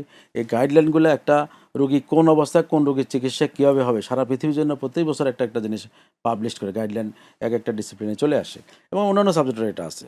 এটা ফলো করলে যেটা হবে, আমরা হার্ট অ্যাটাকের রোগীর একটা ন্যাশনাল গাইডলাইন ওদেরকে ফলো করে তৈরি করি, আমাদের প্রাইভেট জি, সেক্টর জি। প্রোভাইডার এবং হলো গভর্নমেন্ট প্রোভাইডার নিয়ে যদি করি, যে উপজেলা হেলথ কমপ্লেক্স, গ্রাম থেকে উপজেলা হেলথ কমপ্লেক্স, উপজেলা হেলথ কমপ্লেক্সে জেলা, জেলা থেকে ওখানে মেডিকেল কলেজ থেকে মেডিকেল কলেজ, মেডিকেল কলেজ থেকে ঢাকায়, কখন সে ইসিজি করবে, লোডিং ডোজ খাবে, জি। কখন সে থ্রোম্বোলাইসিস করবে, কখন সে এই রোগীটা প্রাইমারি সে করতে পারবে, এটা একটা ন্যাশনাল গাইড ফ্রেমওয়ার্কের মধ্যে আনলে, এটাকে বিদেশে বলা হয় ন্যাশনাল এসটিএমআই গাইডলাইন অথবা নেটওয়ার্ক, অথবা বলা হয় এটাকে অ্যাকুয়েট করোনারি সিনড্রোম আচ্ছা। Management guideline. এটা যদিও আপনি এসসিএস গাইডলাইন সব যেটা বলে, তো আপনি যদি ওই গাইডলাইন ফলো করেন, যেটা ইএসসি এবং আহা অনুমোদিত, সেখানে আপনি কোনখানে কি রাখতে হবে সব কিছু থাকবে। আপনার আচ্ছা। উপজেলা হেলথ কমার্সের ডাক্তার সাহেব ইসিজি করলো, এখন ইসিজি উনি হয়তো ভালো করে বুঝতে পারছেন না, কারণ কার্ডিওলজিস্ট না হলে তো অনেক সময় মিস হতে পারে, কারণ তার সাবজেক্ট এটা না, সে অন্য সাবজেক্ট হয়তো ডাক্তার। এখন কী হবে, এখন টেলিযোগ, আপনি সরাসরি পাঠিয়ে দিলেন জেলা কনসালেন্টের কাছে, জেলা হসপিটালের কনসালেন্ট বা মেডিকেল কলেজের প্রফেসর, অ্যাসিস্ট্যান্ট প্রফেসর যে থাকুক, উনি সাথে বলে দিলেন যে এটা তো এসটিএমআই এন্ট্রিএমআই, এটা প্রাইমারি বিসিএ লাগবে, বা এটার এভাবে আসতে পারবে কিনা দেখো এত টাইমের মধ্যে, নাহলে তুমি থ্রোম্বোলাইজ করে, এটা গাইডলাইন দিয়ে দিবে। জি। এইভাবে আমরা যদি থানা থেকে জেলা, জেলা থেকে আমরা যদি এই গ্রেটার জেলা যদি বলে হাব চিন্তা করি, যে আমরা দেশটাকে কয়েকটা হাবে ভাগ করবো, যেখানে জি। প্রাইমারি বিসিএস সেন্টার থাকবে, সব লোকবল থাকবে, সেখানে আমরা যদি পাঠাইতে পারি, এবং ঢাকাও যদি আমরা পাঠাইতে পারি, যে ঢাকাতে কোন কোন সেন্টারে আসবে, টাইমলি আসা, এবং অ্যাম্বুলেন্সগুলোকে অয়েল ইকুইপড করা। আমি পাঠিয়ে দিলাম হবে না, আমার যে অ্যাম্বুলেন্সে আসবে সে অ্যাম্বুলেন্সে দেখা গেছে আমাদের দেশে একটা কমন জিনিস আছে, মানে হার্ট অ্যাটাক হলে অক্সিজেন দেওয়া দেয়। আসলে এটা অনেকে বুঝে না আচ্ছা, যে স্যাচুরেশনের উপর নির্ভর করে অক্সিজেন স্যাচুরেশন যদি 90-এর বেশি থাকে অক্সিজেন দেওয়ার প্রয়োজন নেই, okay, আর 90 বা 90-এর নিচে থাকলে আমরা অক্সিজেন দিতে বলি। এখন দেখা গেছে বুকে ব্যথা করছে, অক্সিজেন লাগাই দিছি, নিয়ে আসছে অ্যাম্বুলেন্সের গাড়ি, অ্যাম্বুলেন্সের ভিতরে অক্সিজেন ছাড়া কিছুই নেই, ইমার্জেন্সি কোনো মেডিসিন নাই, এবং এখানে বিদেশে যেগুলো হয় অ্যাম্বুলেন্সের মধ্যে ইসিজি করার ব্যবস্থা থাকে, প্রয়োজনীয় সমস্ত ট্রিটমেন্ট থাকে, সিপিআর দেওয়ার, ডিসি শক দেওয়ার সব কিছু থাকে, এবং অয়েল স্টাফ থাকে। তো আমাদের দেশে তো এত তাড়াতাড়ি এগুলো চিন্তা করলে হবে না। সরকার, আমি যতটুকু আমার নলেজে আছে, সরকার চিন্তা করছে এটা নিয়ে খুব ভালোভাবে একটা আচ্ছা, নেটওয়ার্ক ডেভেলপ করা। কারণ আমার হিসাবে 40 থেকে 50 হাজার মানুষ মারা যায় প্রতি বছর হৃদরোগের কারণে। হৃদরোগে। আমরা যদি ন্যাশনাল নেটওয়ার্ক ডেভেলপ করতে পারি, এই বিশাল একটা মৃত্যুটাকে আমরা ঠেকানো যাবে। ঠেকানো যাবে। জি। অধ্যাপক ডাক্তার এ কে মহিউদ্দিন ভূঁইয়া মাসুম, আপনার কাছে একটা বিষয় জানতে চাই যে হৃদরোগ চিকিৎসার ক্ষেত্রে ডাক্তাররা কিছু ভুল করে, আবার রোগীরাও তাদের মেনটেন করতে গিয়ে কিছু ভুল করে। এই ভুলগুলো আসলে কি? এটা আমি ভুল বলবো না, এটা হলো যে অ্যাওয়ারনেসের অভাব, both doctors and patient. Lack of knowledge. Lack of নলেজে বলবো না, আচ্ছা। এটা Awareness-এর অভাব অ্যাওয়ারনেসটা বা- আছে, বা একটু হ্যাঁ। অ্যালার্ট না, অতিরিক্ত Alert অ্যালার্ট না। না আর কি, Okay. বা একটু সেন্স, মানে রুগী এটা করতে হবে, এটা তার তো মাইন্ড সেট আপ নাই।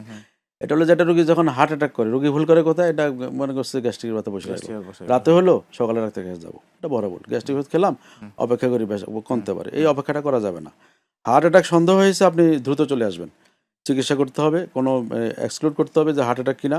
হার্ট অ্যাটাক নেই, আলহামদুলিল্লাহ আপনি ভালো থাকবেন। হার্ট অ্যাটাক হয়ে গেলে আপনি চিকিৎসাবিহীন যদি পড়ে থাকেন, তাতে আপনি বিপদে পড়ে গেলেন। জি। এবং টাইম ইজ মাসেল, আপনি দ্রুত চলে আসবেন, এবং এসে ডাক্তার সাহেবের কাছে যখন আসবেন, আমাদের সাধারণত কী হয়, বুকে ব্যথা নিয়ে যখন গ্রামে গঞ্জে বিভিন্ন মফস্বলে যায়, আর রুগীকে আসে একটা নাকের কাছে অক্সিজেনটা দিয়ে রাখে, একটা স্যালাইন ঝুলিয়ে দিই। আচ্ছা। কিন্তু রুগীর কুইক অ্যাসেসমেন্ট করা, রুগীটাকে দেখা, একটা এমআই হলো, তো এমআই রুগীর অ্যাসেসমেন্ট করা, খুব কুইক অ্যাসেসমেন্ট, সময় নেওয়া যাবে না। এখানে রুগীর এবিসিডি বলি আমরা, এগুলো দেখা। তারপরে তার যদি অক্সিজেন স্যাচুরেশন যদি কম থাকে, 90 বা 90-এর নিচে থাকে, তাহলে অক্সিজেন দিতে হবে। 90-এর উপরে থাকলে অক্সিজেন দেওয়ার কোনো প্রয়োজন নেই। এখন আপনি ব্লাড সুগার বাড়ছে কিনা সেটা দেখা উচিত। এখন রুগীকে কী করলেন, আপনি ইসিজি করলেন, ইসিজি হয়তো একটু চেঞ্জেবল, আপনি হয়তো ভালো করে ইসিজি রিড করতে পারলেন না, টপনের জন্য পাঠালেন, টপনের রিপোর্ট কখন আসবে ডাক্তার সাহেব নিজেও জানে না, কারণ সে তো এটা ডাক্তার সাথে সম্পর্কিত না, রিপোর্ট আসতে দেরি হচ্ছে, রুগী খারাপ হয়ে যেতে পারে। এখন এই রুগী কি প্রাইমারি বিসিএ প্রোটোকলে যাবে না ভর্তি ট্রিটমেন্ট প্রোটোকলে যাবে, সেটারও কোনো সিদ্ধান্ত দিতে পারছে না ডাক্তার সাহেব রিপোর্টের জন্য। তারপরে ধরেন এই ইমার্জেন্সিতে আসার পরে যে আমরা অক্সিজেন দিয়ে রাখলাম, অক্সিজেন আদৌ প্রয়োজন আছে কিনা। অক্সিজেনের ক্ষেত্রে আপনি বলছিলেন যে কিছু ভুল করে, মানে ওই সময় হার্ট অ্যাটাক করার পরে হার্ট অক্সিজেন অ্যাটাক কখন দেওয়া যাবে না? একটা রুগীর রাতে বাসা হার্ট অ্যাটাক করলো, তো হার্ট অ্যাটাক করার পরে রুগীটা যদি মনে করে যেটা গ্যাস্ট্রিকের পেন, তো পেন মনে করে যদি সে বাসায় বসে থাকে, গ্যাস্ট্রিক ওষুধ খেয়ে বসে থাকে, এবং সে পরের দিন সকালে আসলে খারাপ হয়ে যাবে। আপনি যদি হার্ট অ্যাটাকে সন্দেহ করেন, হার্ট অ্যাটাকের সিমটম সম্পর্কে এখন বাংলাদেশের আমি মনে করি অধিকাংশ শিক্ষিত, মানে সেন্সিবল মানুষগুলো সবাই জানেন। তো আপনি দ্রুত চলে আসবেন, এসে ডাক্তার সাহেবের কাছে আপনি আপনার মানে কমপ্লেনটা বলবেন, এবং আপনি কোথায় যাবেন। আপনি যদি মনে করেন যে আপনি চলে গেলেন একটা ক্লিনিকে ডাক্তার দেখাই দিলাম, এটা কিন্তু ঠিক না। আপনি কার্ডিয়াক সাপোর্ট আছে কিনা ওই জন্য হসপিটালে যাবেন, গেলে ডাক্তার সাহেব একটা ইসিজি করবে। এখন ইসিজি করার পর দেখা গেছে কিছু লোক এসে বলে যে অক্সিজেন লাগাই দাও। এখন অক্সিজেন লাগানোর সমাধান না, তো আগে তো ডাক্তার সাহেব সরাসরি রোগীটাকে অ্যাসেসমেন্ট করবেন, অ্যাসেসমেন্ট করে দেখবেন যে তার ভাইটাল সাইনগুলো সব ঠিক আছে কিনা, রোগীর একটা ইসিজি করাবেন, সিচুয়েশন উনি যদি দেখে যে 90 উপরে মেনটেন হচ্ছে, অক্সিজেনের প্রয়োজন নেই। হার্ট অ্যাটাক মানে যে অক্সিজেন দিতে হবে তা না কিন্তু, এবং আমাদের দেশে হার্ট অ্যাটাক করলে রোগী না একটু অক্সিজেন লাগা রাখে। এটা হলো অক্সিজেন যদি স্যাচুরেশন 90 এবং 90 নিচে থাকে, তাহলে অক্সিজেনের প্রয়োজন আছে, নাহলে অক্সিজেন দিলে বরঞ্চ আরও ক্ষতি হবে। আচ্ছা। তারপরে আপনি ব্লাড ডায়াবেটিস থাকলে সুগারটা দেখতে হবে, এবং কুইক ডিসিশন, ইসিজি করার পরে কুইক ডিসিশন দিতে হবে।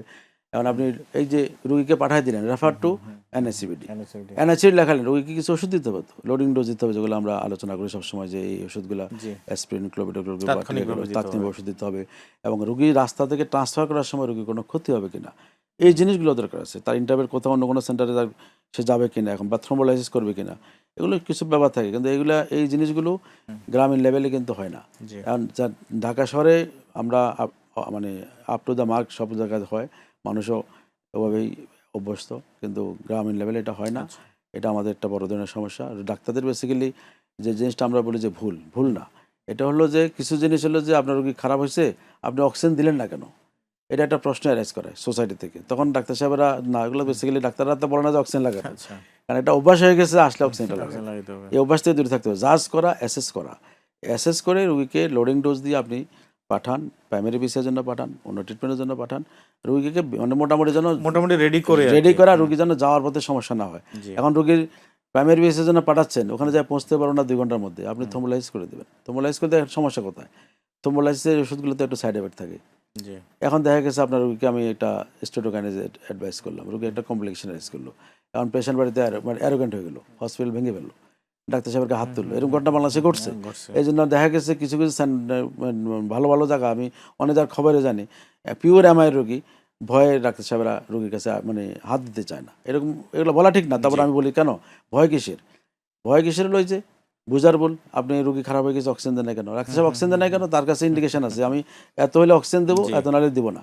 কিন্তু পেশেন্ট পাঠিয়ে যাচ্ছে পেশেন্ট বেডে যাচ্ছে। ডাক্তার সাহেব আমার রোগীকে অক্সিজেন না দিয়ে মেরে ফেলছে। হুম, হুম, হুম, হুম। এই জিনিসগুলো আসে, এবং সোশ্যাল মিডিয়া আমি কিছু ভিডিও জি, দেখেছি জি। অক্সিজেনে, যে আমার বাবা মারা গেছে কেন অক্সিজেন দেন নাই। অক্সিজেন দেন আর না। সব হার্ট অ্যাটাকের জন্য রোগীতে অক্সিজেন পাবে না, এই জিনিসটা বুঝতে হবে ডাক্তারদের, মানে রোগীদের। আর রোগীদের টাইমলি আসা, আমি তো আগে বলেছি। আর ডাক্তার সাহেবদের হলো কেয়ারফুল থাকা, যে ইন্টারন্যাশনাল গাইডলাইন অনুসারে রোগীকে চিকিৎসা সেবা প্রদান করা, নিজের মতো করে না, নিজের মতো করে কোনো চিকিৎসা দেওয়া যাবে না। গাইডলাইন যেটা ফলো করে সেটা, অথবা আমাদের যদি ন্যাশনাল গাইডলাইন তৈরি হওয়ার কথা আছে, যদি হয় সেটা আপনি ফলো করবেন। বাংলাদেশের মানুষ হৃদরোগে আক্রান্ত হচ্ছে এবং এই আক্রান্তের হার কিন্তু দিন দিন বাড়ছে। প্রতি বছর 40 থেকে 50,000 মানুষ মারা যাচ্ছে হৃদরোগে। তো আপনার কাছে জানতে চাই, হৃদরোগ যেন না হয় একটা মানুষের এই জন্য কি করা উচিত? দৈনন্দিন লাইফস্টাইল থেকে শুরু করে আপনি কি পরামর্শ দিবেন? হ্যাঁ, আপনি একটা সুন্দর কোশ্চেন করেছেন। এটা হলো হৃদরোগে বাংলাদেশে ইন্ডিয়ান অ্যাভারেজ একটা ডাটা আছে, বাট কতটুকু অথেন্টিক এটা আমি বলতে জি। পারবো না। আমার কাছেও আছে সেটা। সেটা হলো 40 থেকে 50,000 মানুষ হৃদরোগে আক্রান্তে মারা যান পার ইয়ার। তো এই বিশাল একটা সংখ্যা। এটাকে হৃদরোগের ক্ষেত্রে বলা হয় যে প্রতিরোধে, এখন আমরা বলি যে প্রতিরোধেই সর্বোত্তম চিকিৎসা। আচ্ছা, সবচেয়ে ভালো আচ্ছা, চিকিৎসা কি? আচ্ছা। প্রতিরোধ করা। আমার বাবার আছে, আমার মায়ের আছে। আমি পুরুষ মানুষ, আমার রিস্ক ফ্যাক্টর আছে, ডায়াবেটিস আছে, হাই প্রেশার আছে, আমার কোলেস্টেরল বেশি আছে, আমার লাইফস্টাইল ঠিক নাই।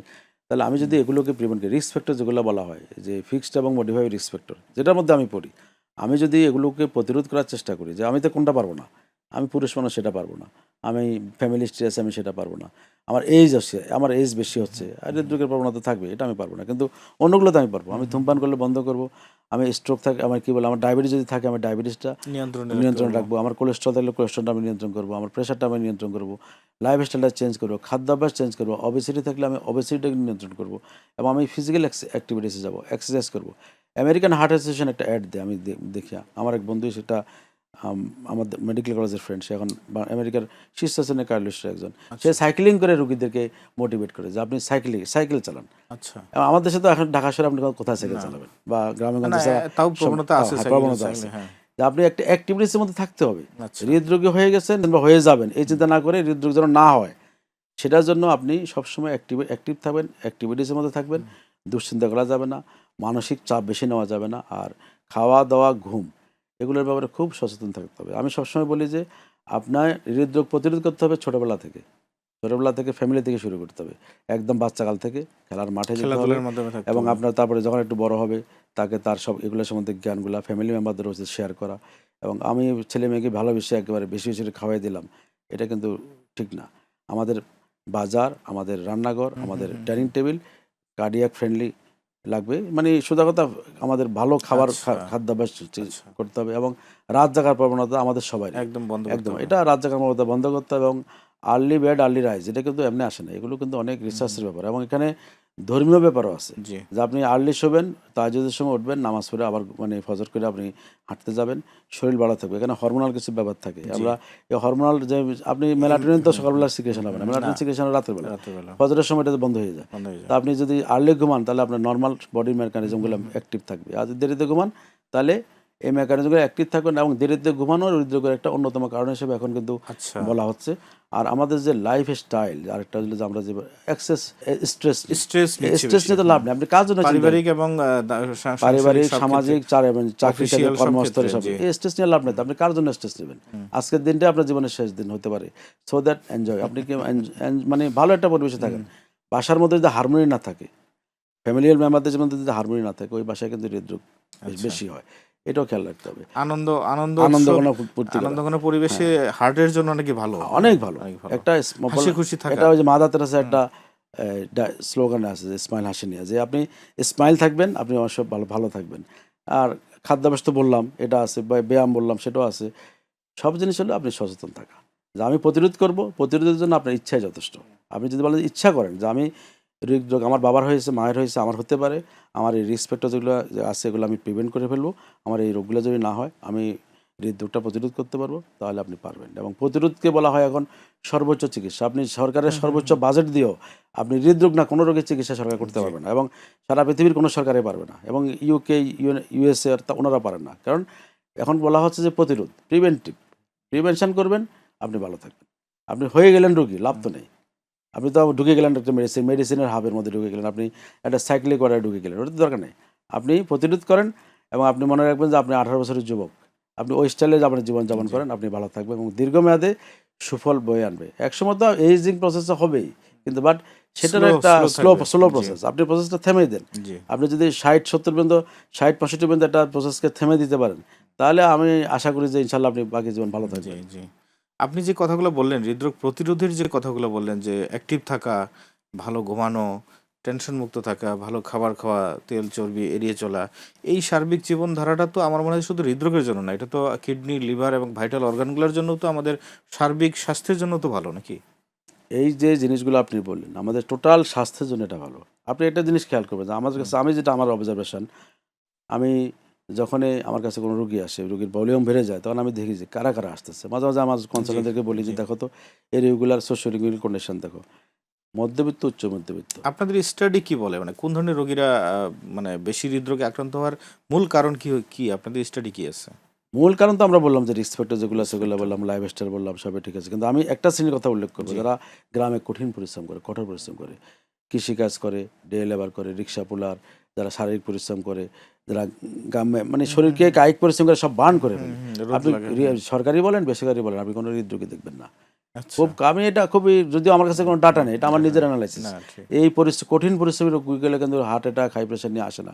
আমি গ্রামে অনেক মুরব্বী এখনও আছে আমার গ্রামে, যারা জীবনে কোনো ওষুধ খায়নি, এবং ডাক্তারের কাছে যেতে হয় না। এবং আমি অনেক সময় চেক করে দেখছি তাদের উচ্চ রক্তচাপ নেই এবং ডায়াবেটিস তাদের নেই। তাদের কিন্তু কিছু আছে, ধূমপান করার অনেক অভ্যাস আছে, একটু কাশে, আর বয়সের কারণে তাদের হয়তো একটু হাঁটুতে ব্যথা থাকে, অস্টিওআর্থ্রাইটিস চেঞ্জের জন্য।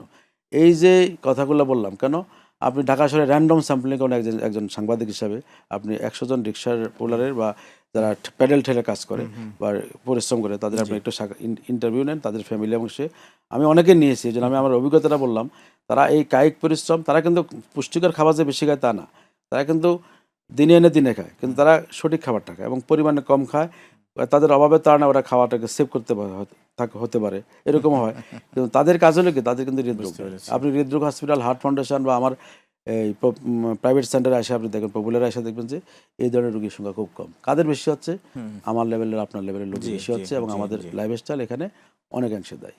তার মানে কায়িক পরিশ্রম আপনার হার্টের জন্য ভালো, আপনার অবশ্যই অবশ্যই ভালো। তো আমরা তো ঢাকা শহরে কায়িক পরিশ্রম করি না, তো করার উপায় কি? এই ধরেন যে আমি অফিস করছি, আপনি তো একটা সেন্টারে থাকেন, ওখানে রোগীদেরকে আপনি সেবা দিচ্ছেন, এর বাইরে কোন পরামর্শটাকে আপনি দিবেন যে কায়িক পরিশ্রমের জন্য? সেটা কি রেগুলার দৌড়ানো, না জিমে ভর্তি হওয়া, মানে কোন আমি ধরনের? একটু শুরু করতে চাই। 90 দশকে একজন ঢাকার একজন মেয়র, মানে উনি কিছুদিন আগে বিগত হয়েছেন ফ্রিডম ফাইটার, খোকা সাহেব, মেয়র খোকা সাহেব। ওনার সময় উনি কিন্তু বিভিন্ন মোড়ে মোড়ে সাইনবোর্ড লাগিয়েছিলেন, যতই হাঁটিবেন ততই বাঁচিবেন, কত জায়গায় যতই হাঁটিবেন ততই সুস্থ থাকবেন। আমি দেখেছি মগবাজার মোড়ে, আমার স্কুলের বাসার থেকে বেরোলে আগে দেখা যেত মগবাজার মোড়ে, আমি দেখেছি। আমি খুব চিন্তা করতাম উনি কত সুদূর পাশারে চিন্তা করছেন।